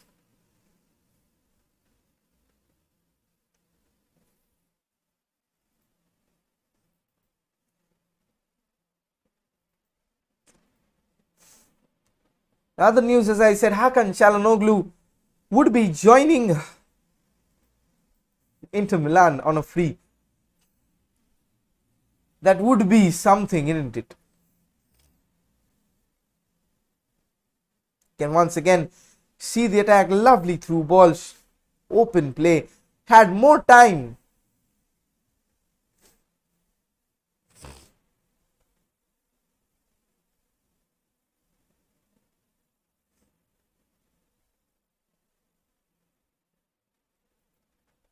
Marko Arnautovic over there. Your favorites to win the Euros? My favorite would be, difficult choice. Italy at the moment look the most pertinent. Before the tournament I would have said France, but against Hungary they were locked out. At the moment looks like Italy. Other than that, Portugal, if they can sort out their gameplay, are definite favorites as well. I don't blame him leaving Spurs, as they're a mess at the moment with the lack of a manager. Like you guys, Francesca, then Gattuso, before that Antonio Conte. I mean, what is going on? Yeah, never discount Germany as well. I forgot Germans. Is here the Ukrainians on the chance? Is that a penalty? No, it's a goal kick over there. Germans, I think they don't have a proper defensive midfielder. Be ripped apart by a few stronger teams like France. Portugal was a flash in the pan with what happened, but I think without a proper number 9, you don't get far in a tournament without a proper goal scorer. I would love Germany to take it, like so Robin Gosens. What an amazing story. Atlanta, Pacini again scoring the other night, yesterday. Atlanta with a lot of coming in. Portugal, Leonardo Sanchez start करिए तो possible नहीं है goals. Renato Sanchez, I don't understand. Portugal need a change of formation and a change of gameplay. We move on to 3 added minutes. Give Ledley King the job, man. A Tottenham legend. Why not Shevchenko, man? Shevchenko would be a perfect fit at Tottenham. The way he's guiding his team would be a perfect fit at Tottenham. Paulo Francesca I had doubts of, because he's not that reputed, or what they say. This could be trouble. Marcel Sabitzer. Znatovic tries the. What the hell did he try over there? Marko Arnautovic wasting chances like that. My goodness. Should have hammered it in. Marko Arnautovic. Marcel Sabitzer should be fuming. Again, sloppy play. The Ukrainians are not turning up at all. This is what happens. Sabitzer over there losing the ball. Again, the Ukraine is losing again the ball inside their own transition zone. David Alaba finds Konrad Laimer. Has gone off to the left in the second half. The shot is wayward. Wasted effort. Wasted effort over there. Once again, if you're here for the first time, do leave a like on the sub. Do leave a comment so that I can know you're here. Lovely to be chatting. with you on the halftime analysis. Once again, do leave a subscribe on the channel if you're new here as well, and if you want to contribute on the stream, the numbers are up there, so do leave your contributions. Do support the stream, would be absolutely amazing, as I've been doing this full time for giving you all the entertainment. Not quite Mark Goldbridge, but I'll give him running Italy for me winning the tournament. Absolutely 30 games unbeaten with the depth they have. They have bloody Marco freaking Verratti in second string. That is strength in depth. As well, Domenico Berardi, Lorenzo Insigne turning up the heat. Georgine, they have a perfect mix of balance and individuals. That's what brings you the tournament. And the Ukrainians will have a final corner before half time. Let's see if they can make a difference of this. Why not put the goalkeeper up? Definitely the whistle will blow after this. Why not put the goalkeeper up? Corner is whipped in. Set it over. Yep, that is half time. So it's 1-0 on the night, with Baumgartner breaking the deadlock from a David Alaba corner. But he had been taken off due to a head injury. Marko Arnautovic had loads of chances to extend. It could have been 3 or 4-0. Yarmolenko over there with creating the most chances for the Ukrainians, but the Ukrainians did not even had a chance to get out of their own half. Stay tuned, we'll be back with the halftime analysis in around, I don't have a watch, what am I looking at? In around 3 or 4 minutes with after a power break. Once again, do support the stream, give in your contributions, still super chat is unlocked. If you're new here, do subscribe and hit a like as well. Aiming for 25 likes on the stream. I know you can do it. Do share the stream with your friends. Doing this full time after having lost my job in the pandemic. All of you know that, and all of you been supporting. Do wish Shan a happy birthday on the chat. That's the pinned tweet. We'll be back in a jiffy after the power break. Stay tuned, guys.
Back with the halftime analysis as you all are waiting.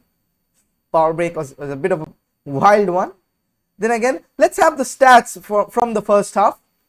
This is what they've got with 13 shots the Austrians had on the first half. 13 bloody shots, just 3 on target, Markon, out of which could have easily added 1 or 2 more instead of choosing. But the possession stats and more Ukraine coming onto the game a bit more as the half progressed.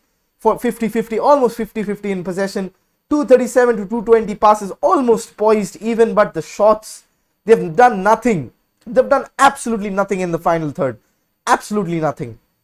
Fouls more or less, corners, as you can see, more meaningless stats over there. Have a look at the group table right now. So this is how the table stands.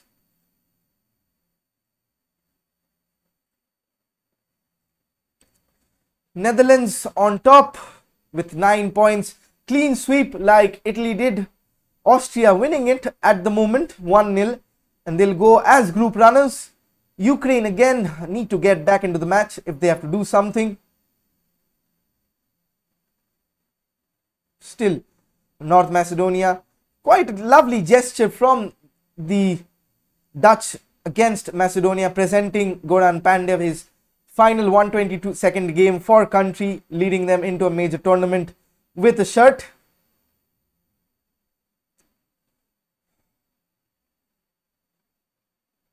Rooting for Portugal, should have watched the Netherlands versus Macedonia. Vishrut yaar, again back with the agenda.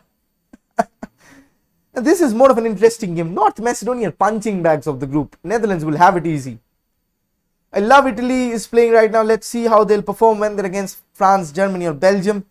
But interesting to see how they perform. But with Mancini, the way they're playing, the control of the game that they have, they're OP at the moment, overpowered at the moment. Once again, invisible bottle on screen. Bit of a tactical part why Ukraine are not being able to play the passes, because the Austrians are fearless. They're applying the pressure up front. They're winning the ball so high with the positioning that they have. That comes across with the positional play, with Shevchenko's philosophy of having 2 passing options for every passing lane covered. That gives space for the pressing to go in. There's no easy pass. Always has to be an accurate pass. And at the moment, Austrians are struggling. Making Ukraine struggle to get out of their own half because of their high press. And this tactic is working. Shevchenko needs to come up with a good plan B, needs to solidify the midfield. The midfield is too stretched and too far forward. And there are 2, 3, 4, 5 bodies in between that you have to get past to get that pass. That's why you have seen a lot of passes being floated overboard. And with the deep defensive line and the pace with Dragovic out there, it's not just happening.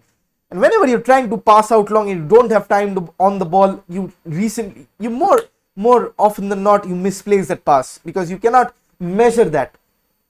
The run, you have just 1 point to see the run being made, the run being coming in, and you have to play the pass like that.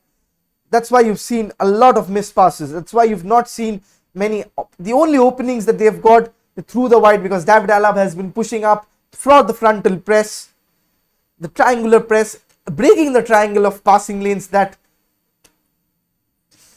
good tactical battle over, and Vishrut says that we should have watched the North Macedonia versus Netherlands game.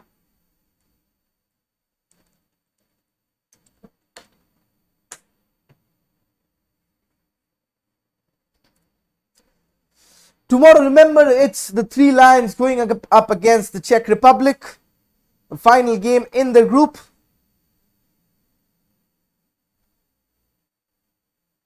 Would be wanting your thoughts on that. How are the English doing?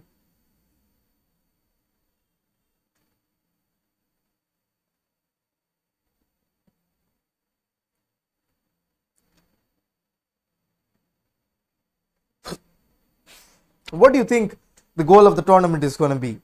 Patrick Schick, I think, will have it in his back pocket with that halfway line goal. No 2 ways about it. He's already scored 2 goals. Right now I'm seeing the Croatia versus Highlight Perisic. What a goal that is as well.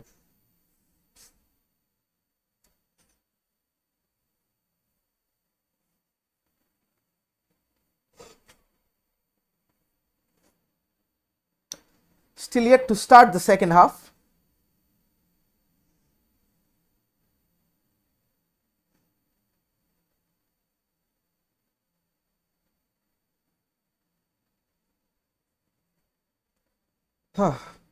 Even Perisic's goal was a wonder goal.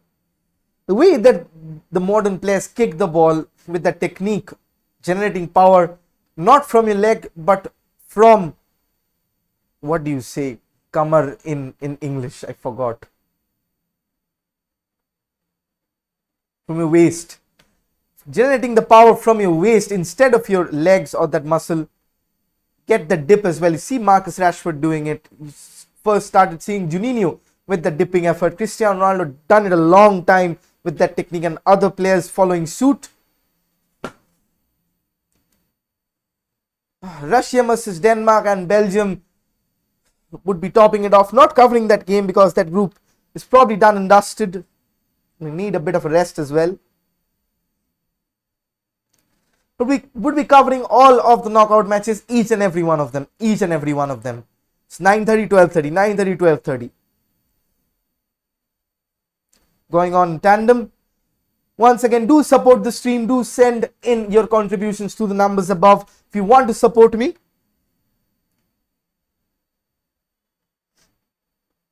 Yeah, cricket. I've given up watching cricket. इतना cricket नहीं सहता भाई.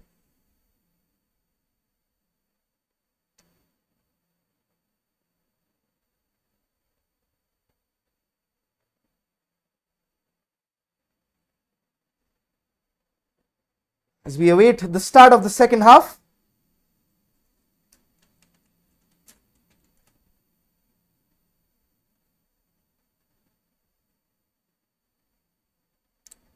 Get the timers ready.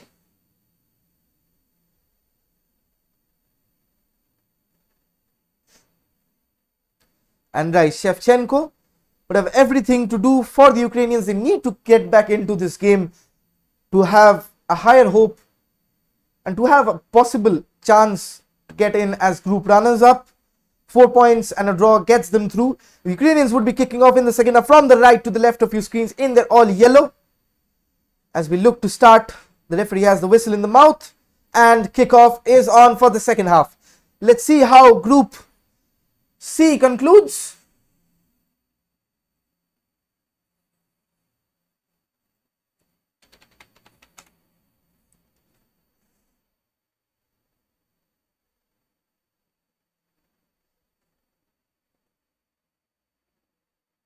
Ukrainians straight up on the attack. Nice. I have had 4 subscribers in between. Thank you for those who have subscribed. Means a lot to me. The journey to 1400 and then to 1500 is on.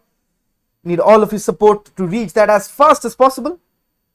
And Yarmolenko over there getting fouled.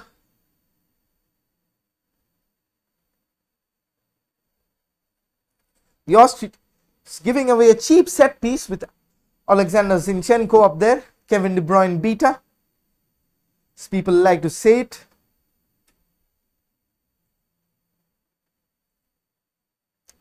Could be a different scheme altogether, different game altogether if the Ukrainians equalize. The Austrians put it out of play and the Ukrainian will have a throw in right on the edge of the half line. Grealish there. Probably Jack Grealish could start tomorrow, or else people would hang Gareth Southgate. Yarmolenko on the ball, loses out cheaply to David Alaba. Has been solid, David Alaba, with the assist. Playing from left full back, playing as a left winger. As he finds the goalkeeper.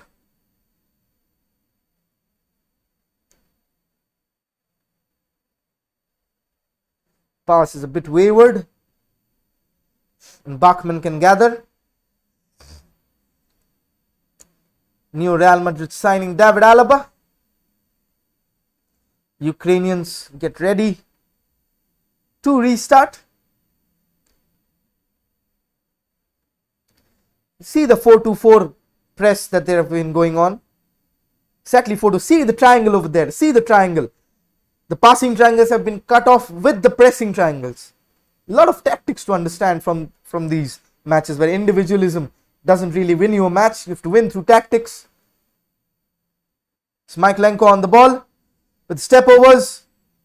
Does not have a inch of space to cross. Bit of a tumble inside the box. The referee has awarded the free kick for the Austrians. Bit of a soft one there. Yaremchuk on Hinteregger. Hinteregger. And once again Mykolenko on the overlap.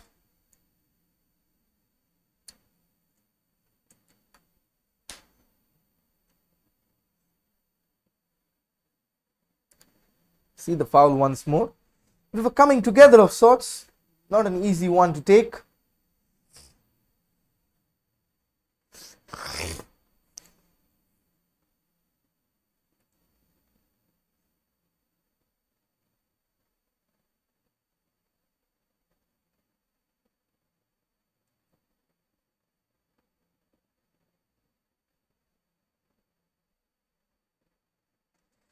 Mason Mount and Ben Chilwell have been forced to self-isolate after coming in close contact with Billy Gilmour, so they will miss tomorrow's game. That's a huge blow for the English.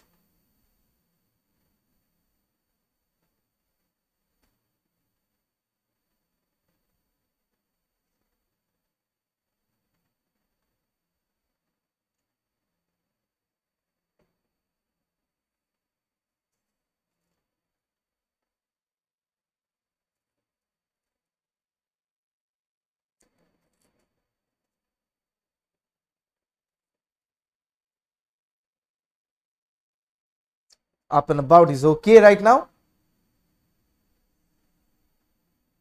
The Austrians restart play. We aim for 20 likes on the stream before 60 minutes. 20 likes, not be much to ask. Sabitzer on the ball. Seeks out David Alaba. Wanted to play the long pass, decided against it.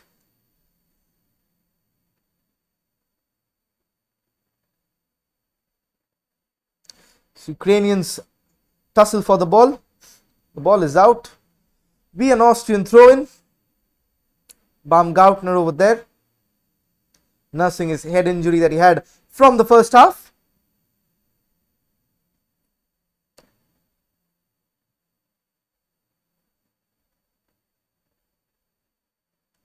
Ukrainians win from the throw-in. Chance of a counter there, but lovely bit of play from Alexander Dragovic. Lovely dribbling as well to go past his man. This could be a chance. Shkov has the ball out wide. Seeks out the support. Marcel Sabitzer plays the ball in. Arnautovic has been woeful in front of goal. Has been very lazy.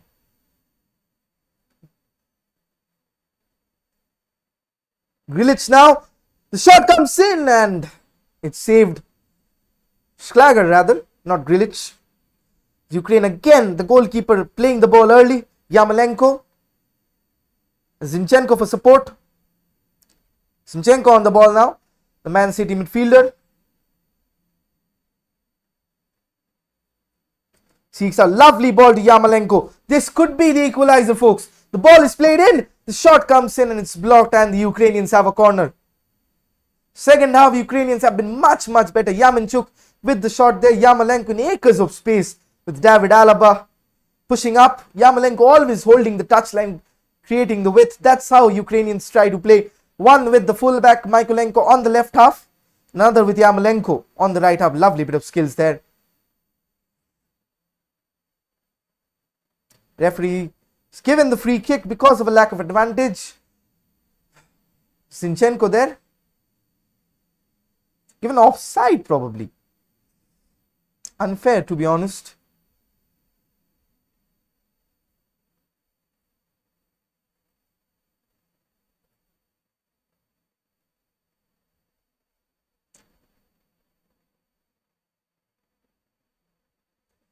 Meanwhile, Wijnaldum makes it 2-0 for the Netherlands. So probably they are done and dusted as group toppers with complete points. 2-0 for the Netherlands from Wijnaldum.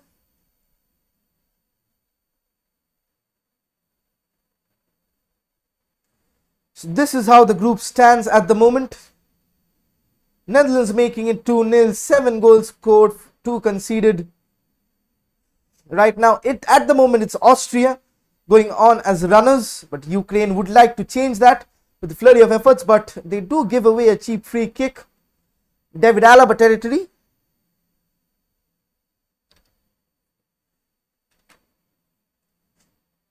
Foul there.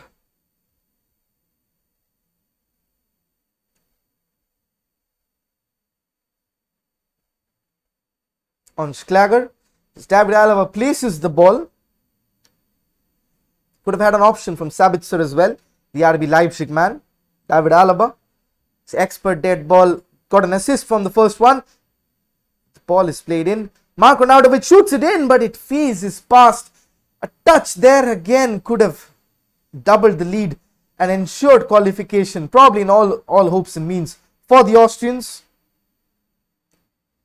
Nobody took a gamble. Once again, so Ukrainians have the ball. Yarmolenko takes a quick throw in.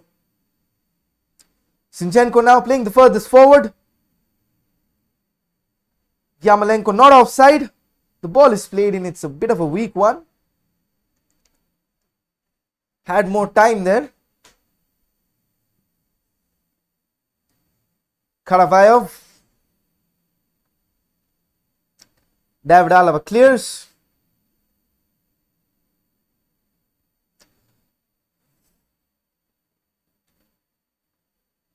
Ukrainians doing the hop, skip and jump,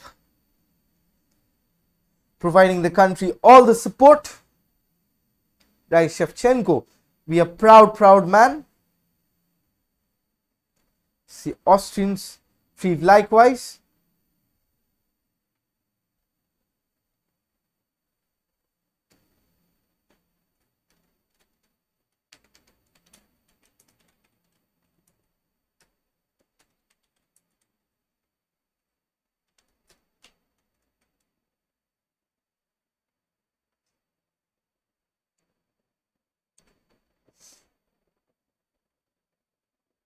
Ukrainians have the ball.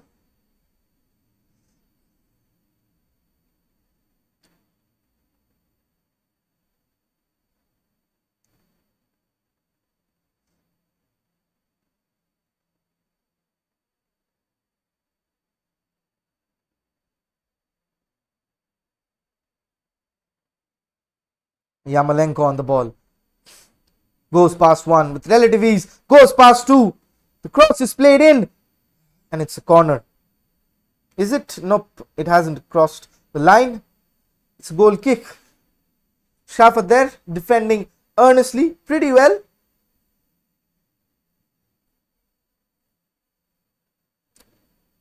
Yarmolenko over there. Driving past with relative ease.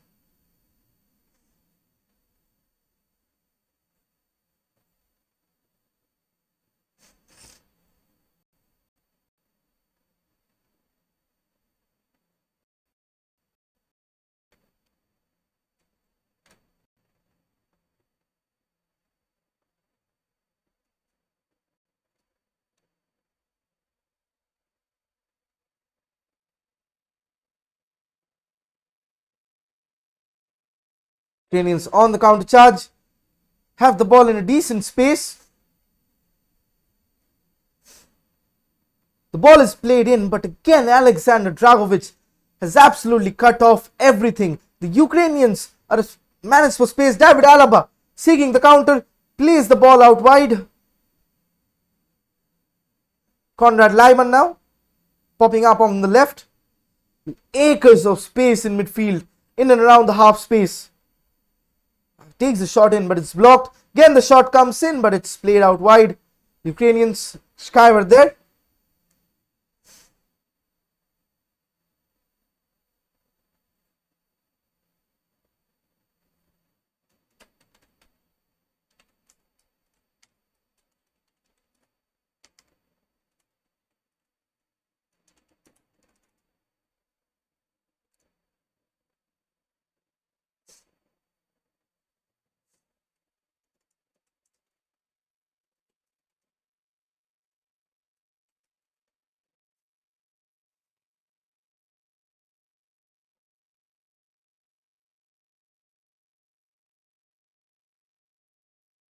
Once again, scuffle for possession in midfield. David Alaba has the ball. Marko Nautovic. Marcel Sabitzer, a lovely swivel of a hip there. All plays all the way back, having the fair share of possession. Skygon now, twisting and turning. Gets the return pass. Could be a chance. It's 3-on-2. The pass, the cutback is a bit wayward. And the Austrians would have a throw in. The final third, Arnautovic has scuffed a lot of chances. He's angry with not getting the cutback. The Austrians once again restart the gameplay. Marcel Sabitzer now goes past one, tries to go past two. But again, a wave after wave. The Austrians have played wonderfully well.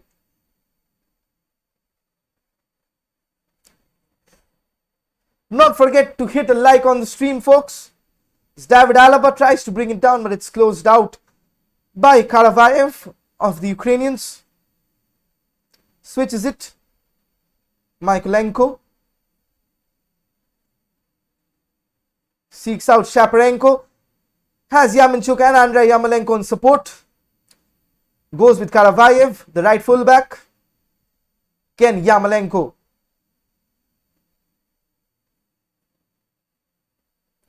The Austrians, again, this has been end to end.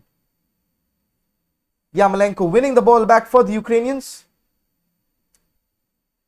Eager to see how Ukraine respond after conceding in the first half from the set piece. I sense a goal coming for the Ukrainians. Let's see the premonition of a commentator, how that works. Once again, if you're here for the first time, do hit that like, aiming for 25 likes on the total stream. If you're here for the first time, do not hesitate to hit that smash that subscribe button. Bloody hell, smash it. Would mean a lot to me. Just have to subscribe. Lovely ball played out wide again to Yarmolenko. Dribbling. Karavayev makes the give and go. Ukrainians playing inside the Austrian half now. Out wide to Mykolenko. Can he whip a lovely, delicious ball in again? Goes down. Referee awards a free kick. This could be a chance for them if they play the cards right. Shkov over there being the culprit.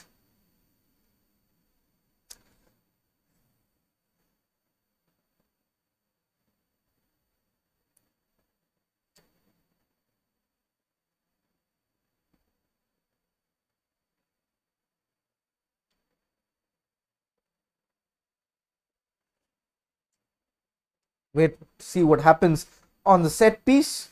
Mykolenko takes it in and it's saved. What a lovely save by Bachmann. It's almost heading in for 1-1. Lovely diving header, but the safe gloves of Bachmann keeps Austria in the lead for now. Would have been an own goal. Would have been an own goal. We've seen a fair share of that in this season's Euros. 4 or 5 probably coming from own goals. 2 of them in the Portugal match. Mykolenko and Shaparenko on the corner. Takes the corner in. And David Alaba clears. Plays it out of touch.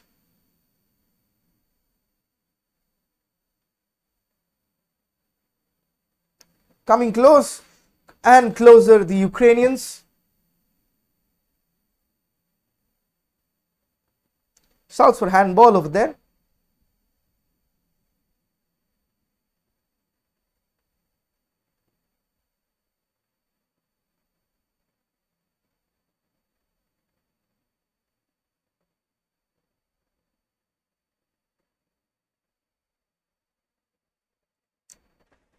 On other news, it's 3-0 for the Netherlands. Memphis Depay scoring a brace.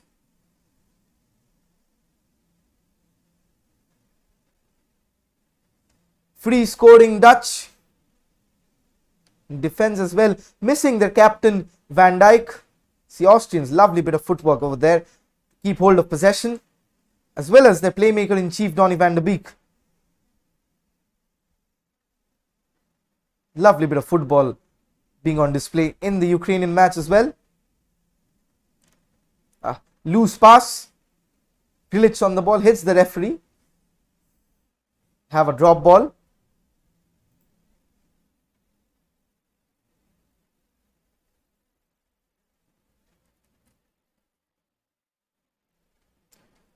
Donny Malen again. Lovely assist. What a player he's becoming. Rival Mbappe with his pace. Former Arsenal youth product. Vying a move to Borussia Dortmund if the Jadon Sancho move materializes.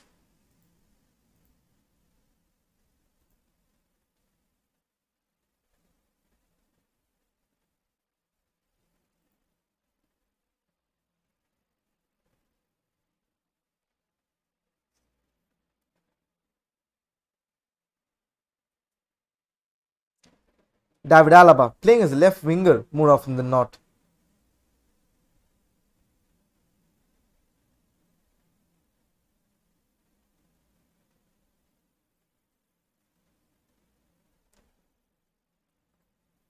Wins the throw in for his side. Name for 20 likes on the stream, folks.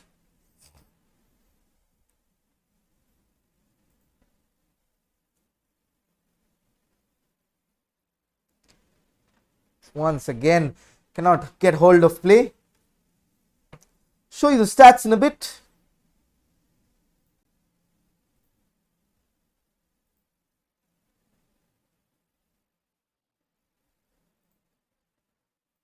As you can see, 17 shots, 5 on target, 4 shots and 1 on target from the Ukrainians. 50-50 possession, but nothing to make of it. In front of goal for the Ukrainians, they have been strived off. They have had a lot of ball. The heat map of their possession is inside their own half most of the times. Then again, football is a tricky game. This is how the group table stands. Netherlands head and shoulders above, 3-0 winning. Nothing can stop them. Group toppers at all certain group toppers. Austria winning 1-0, but a goal back from the Ukrainians to change the equation altogether.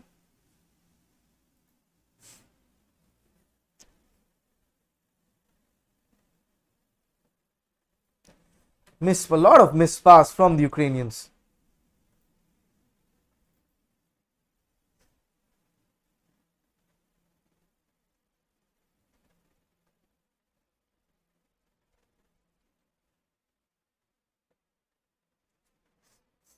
So ball is played in, but could have been a chance.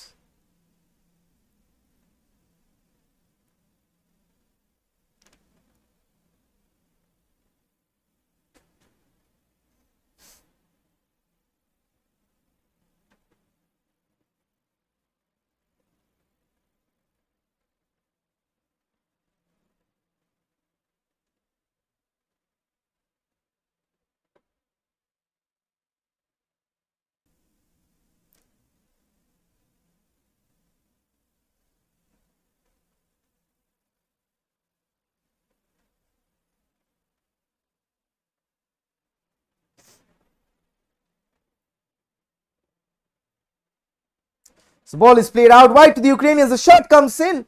It's parried away by Bachmann. Straight to another Ukrainian midfielder. As Mykolenko for support. Uses him. The ball is out. Lovely shape on the cross.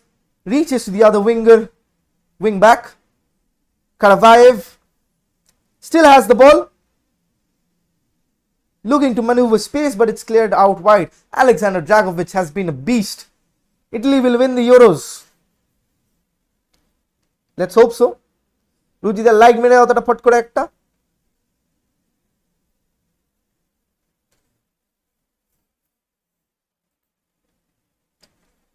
So Shaparenko being withdrawn for Marlos. Plays for Shakhtar Donetsk, Brazilian born. Looking to provide the final ball and the bit Brazilian magic and creativity.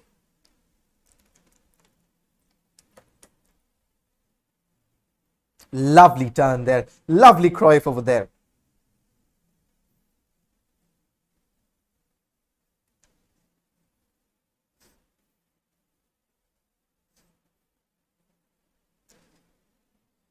The Austrians on the counter charge. Schaffen there. Takes on his man. Has support. Gets it in the form of David Alaba. The ball is played in. It's a decent one, but it's not that much of a good one. It was a decent one, but no one made the gamble.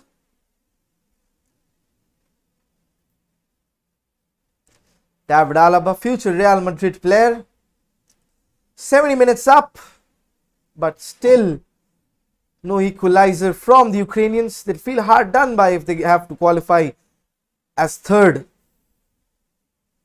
The Austrians, my goodness, absolutely been in rampage mode. So give away the free kick. They've won a lot of balls way up high. A lot of balls.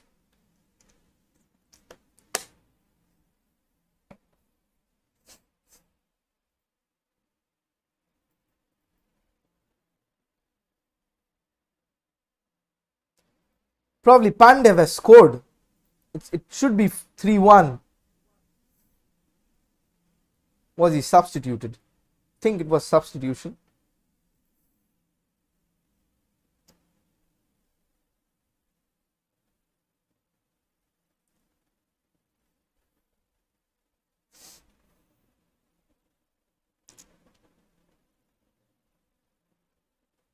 Right, Shevchenko having played all his cards.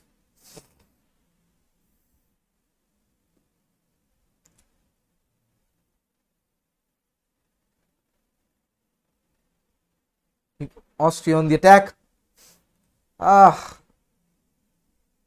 So much wasteful has been out of it. So much wasteful. Ukraine having the fair share of battle won on the pitch, middle of the pitch.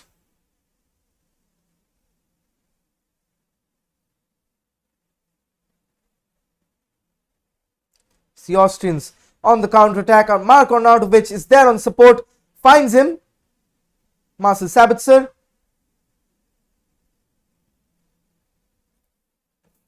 Ukrainians go back to the shape.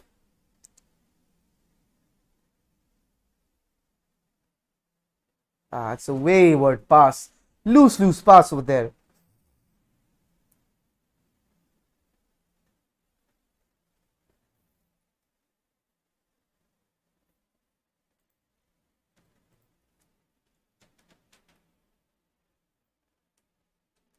Bit of an injury scare over there.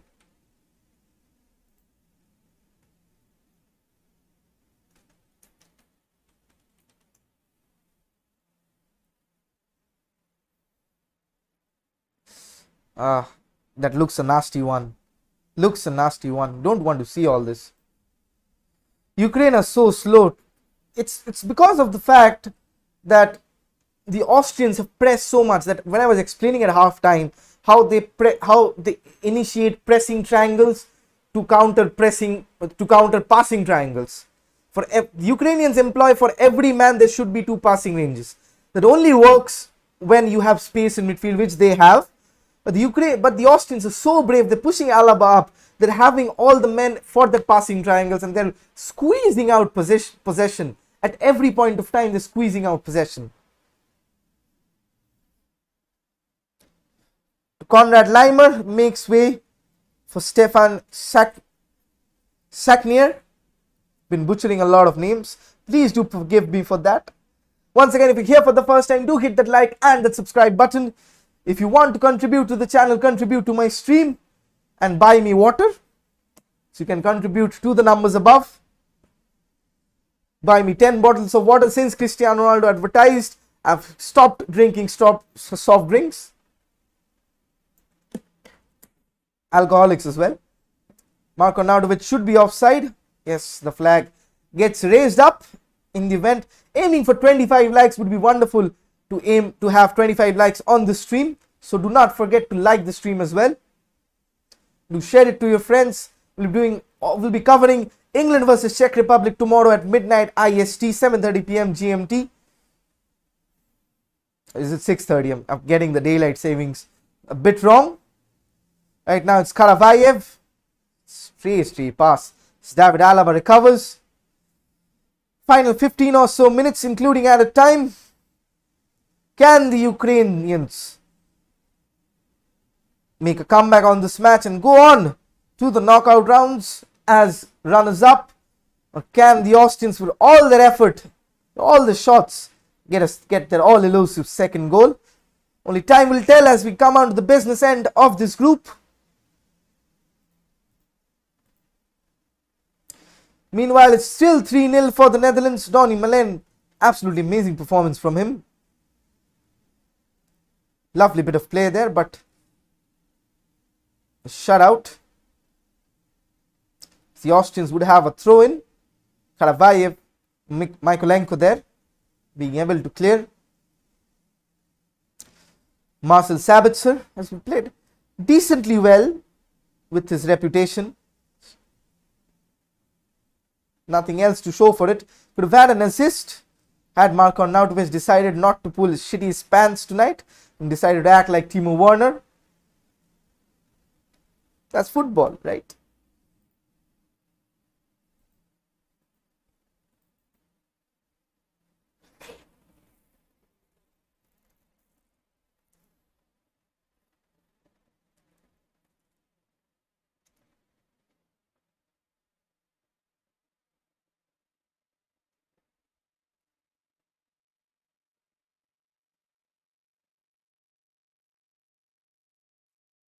Transfer news of there. United making progress over a move for Pau Torres this summer, and there is growing belief that a deal can be struck to sign him, although any move is likely to happen later in the summer.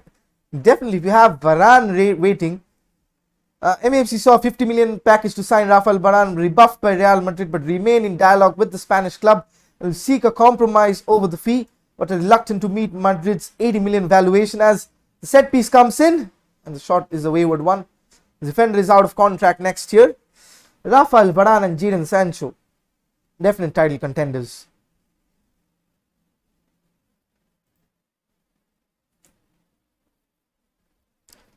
Definitely, they have been so slow getting the ball out, and that's partially due to the pressing triangles affecting the passing triangles. There's been a lot of tactical innuendos from this match that you've watched with, if you had a keen eye. Lovely bits of 1-2 there. Marcel Sabitzer on the ball, has David Alaba for the overlap, takes the shot in, it's deflected and it's a corner. Marcel Sabitzer trying to get his team the all-elusive goal that would rubber stamp their credentials as runners-up in the group.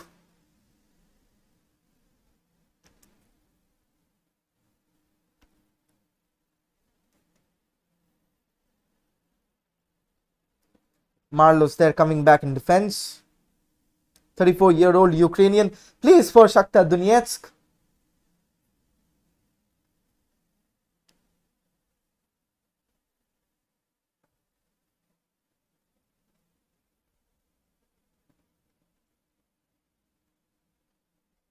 Cross comes in. Bit of a tumble over there, but gonna have the reshape. Ball is again played in and it's defended well. Ukrainians have defended well, but one lackluster movement from the set piece could cost them the runners-up chances from the group, unless they score within the remaining 15 minutes or so in the game. But I highly likely doubt it. For all the game that they have done, nothing in front of goal. Austrians have done everything. Probably 20 shots they've taken. Huge gap. All rests on Yarmolenko and Zinchenko's shoulders. The ball is played in over the top. Still Ukrainians winning all the second balls.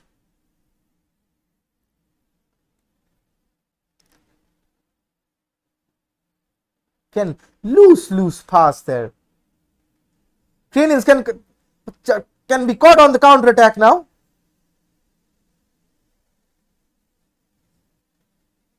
Buys a foul over there, Marcel Sabitzer. Or Grilic for the fact.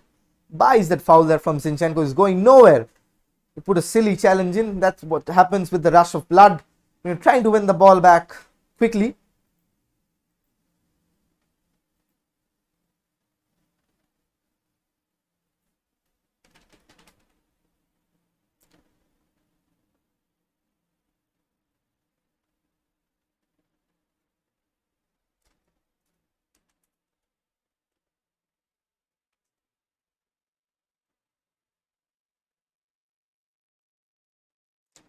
Up again, the pass is wayward.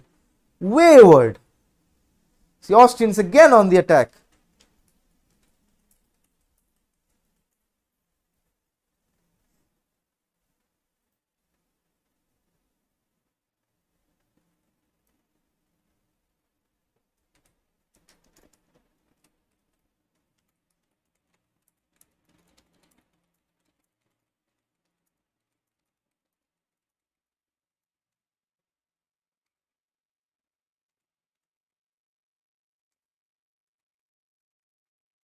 All the way back to the goalkeeper.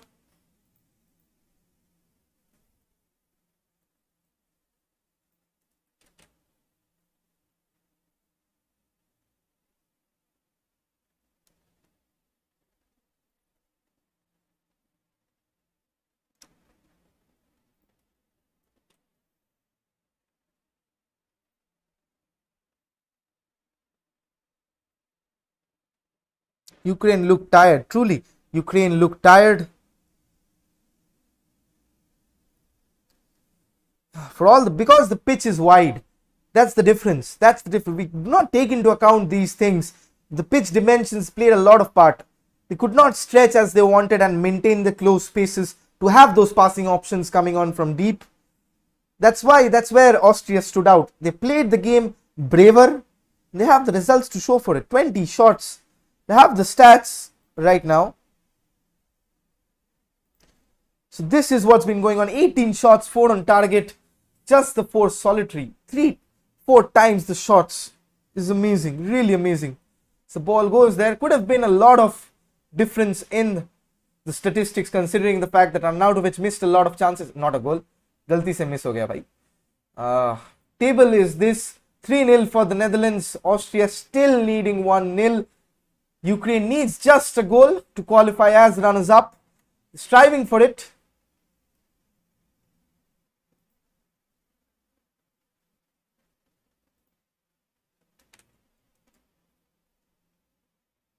Let's see what happens.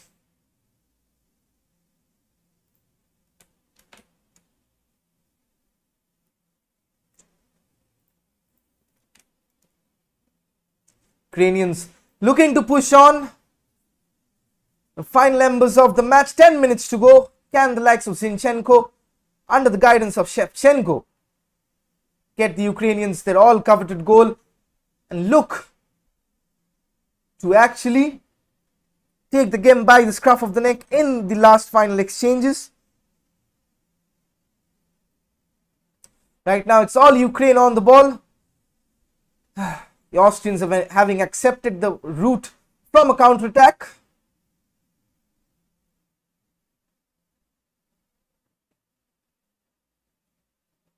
Karvaev providing the width of the right, but he's not found out. Marlos there, dropping between the defenders.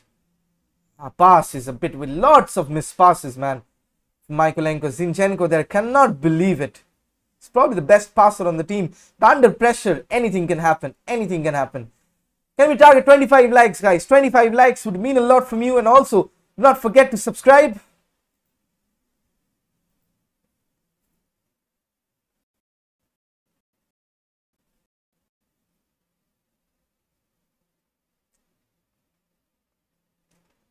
Yarmolenko is on the ball. Ball comes in. Again, Alexander Dragovic has been everywhere. Absolutely everywhere.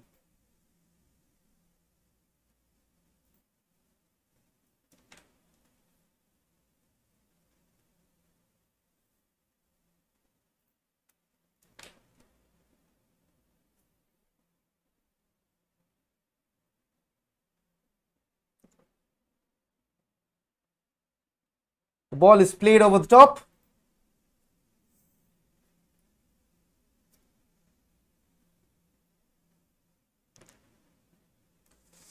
Ukraine with the final throw of the dice. As number 19, Artem Beshedin, looks to come on. Forward player. The Austrians look to hit on the counter. Sabitzer now strolling in midfield, trying to earn a foul and get his team off the hook of the pressure. 84 minutes on the clock at the moment. Still 3-0 on the other side. Schoffer takes the cross in and acrobatically defended. But the Austrians still have the possession on the ball. Could be a chance over here. Shouts for handball over there. Referee does not even looks interested over there. But Austrians play all the way back to the goalkeeper. Possession from here on guarantees them a runners-up position and progress in the competition without any complications. But just a solitary goal from the Ukrainians can change all of that. Again, a missed pass. A lot of passes being there, not granted. The Austrians put the ball out of play as Alexander Zinchenko, looking the worst of the favor. Once again, Arnautovic asking for handball, but hit straight on the stomach. Smykolenko is being substituted for Aston Beshedin, looking to provide the support from the wide positions.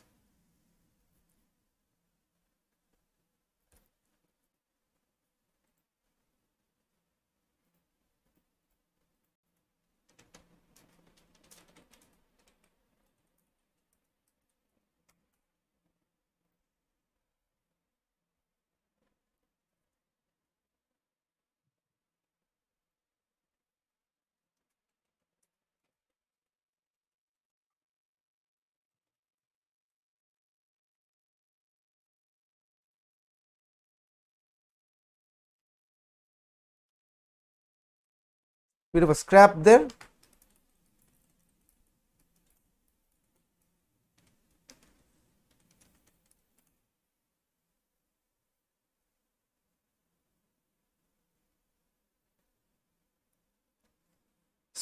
Spell of possessions from the Austrians once again.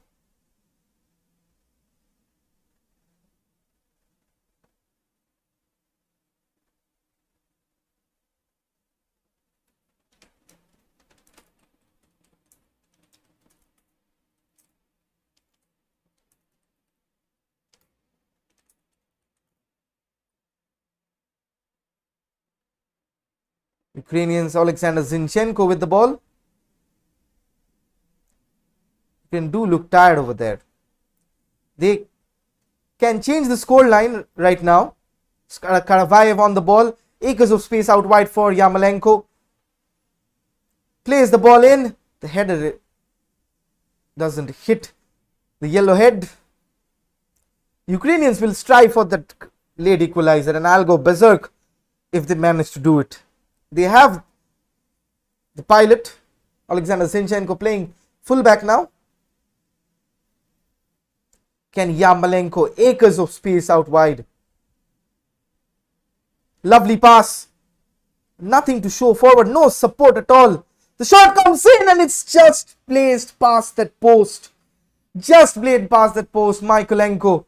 What a chance. What a chance. Oh, could have easily turned over there. Yeah, what a chance from Ukraine. Nobody gambling on the far post as well. You have to make those runs. Cannot fear offside. You have to gamble. Nobody making the slides. Andrei Shevchenko would be feeling unlucky.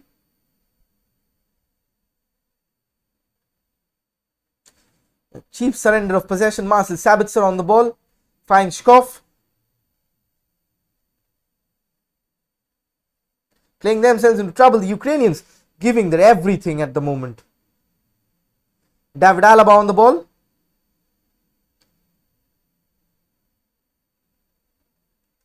Possession guarantees them, remember, second spot in the group. Marcel Sabitzer, quick one-touch play. This could be number 2. But the Ukrainians had other ideas, as I think the referee's whistle for a foul. Srebrensky there on Yarmolenko, defending inside his own box.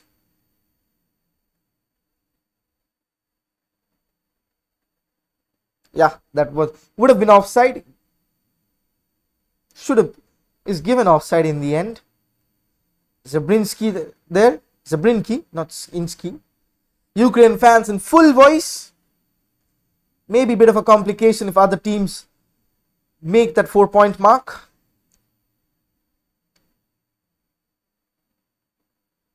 So they have a throw in. Final throw of the dice as we head over to the 90th minute. Is Arnautovic playing Prasun? Yes, Arnautovic is playing. Squandered a lot of chances. A lot of chances. A lot of chances were squandered by him tonight. Had easily 3-4 chances where he could have scored. Decided to be cheeky about it. No, Arnautovic, right? Head on to the 90th. We're into the 90th minute. Zinchenko with the ball. The cross comes in. Bit of a pinball deflection as the Austrians look to counter. They seek to have possession. That guarantees them the points. Give away a throw in. They make the substitution right now.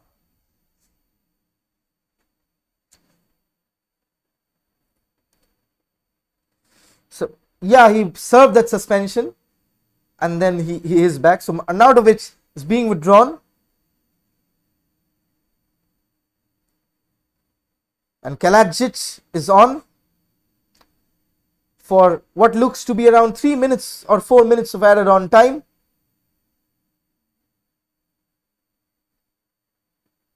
It is 3 minutes of added on time. Ukraine have 3 minutes to spark a difference. So Netherlands, it's still 3-0 over there. Clean sweep by the Dutch, who played 3-1-3, just like Italy over there.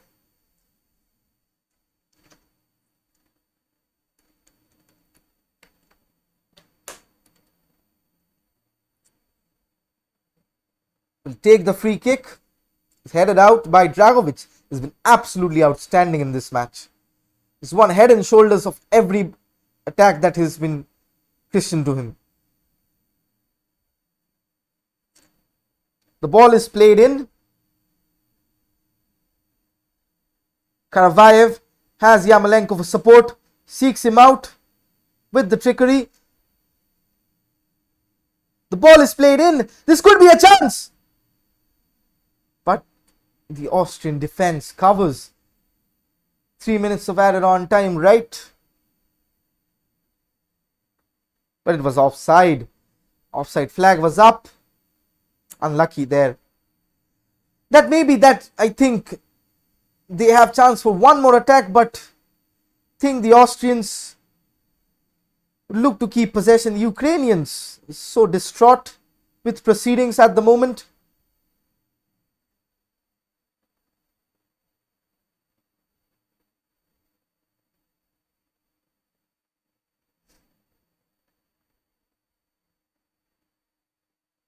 Me counting on for one last attack.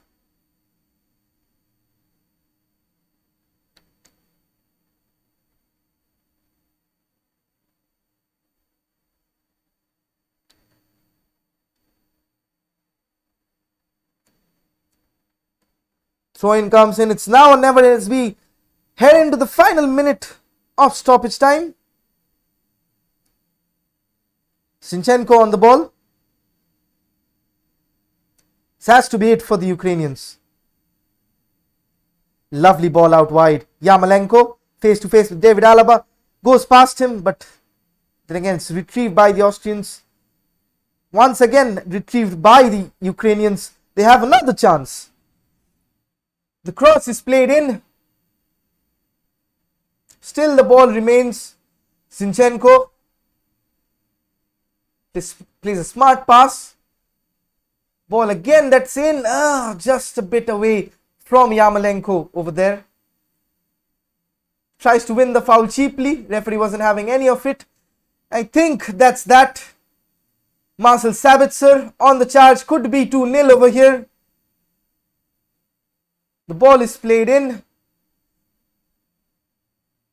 I think that's the final whistle. The referee blows the final whistle. Not a goal. What a turnaround for the Ukrainians. They were poised to finish second. Nothing doing. It's full time. and the Ukrainians. I have got it all wrong, haven't I? The scoreline was all wrong from the beginning.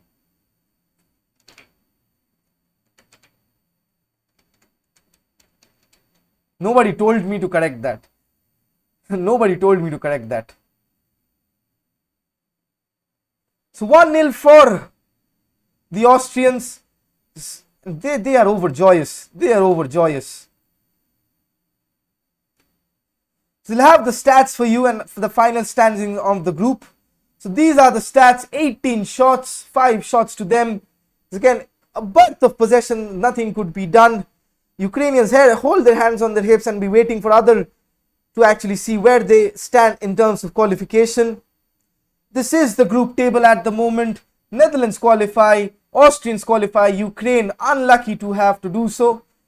Missing out probably with 3 points. We'll have to wait and see what happens on the other groups. They had it all along. Nothing of a tactical ploy to explain. The length of the pitch was different. Everything was hoped for, but nothing could happen eventually. Then again, would be leaving you with the stream. Nothing to discuss. Rage from the Austrians as they look to tie up with the heavyweights. Harshit is here. Harshit mere ko Ruminik mil gaya, so you can dance on that. Party milega sabko. With that, I'll probably leave the stream at here. I'm a bit hungry. So do join in for tomorrow. It's going to be England versus the Czech Republic. Cracker of a match at midnight. So do join in for tomorrow and keep subscribing, keep liking the stream, and do share your contributions. Absolutely amazing doing the watch alongs as we enter the knockout stage from the 28th. So make sure to always support me. With that, this is your boy Neil wishing you a very good night. See you tomorrow, midnight, with England versus the Czech Republic. Bye bye for now.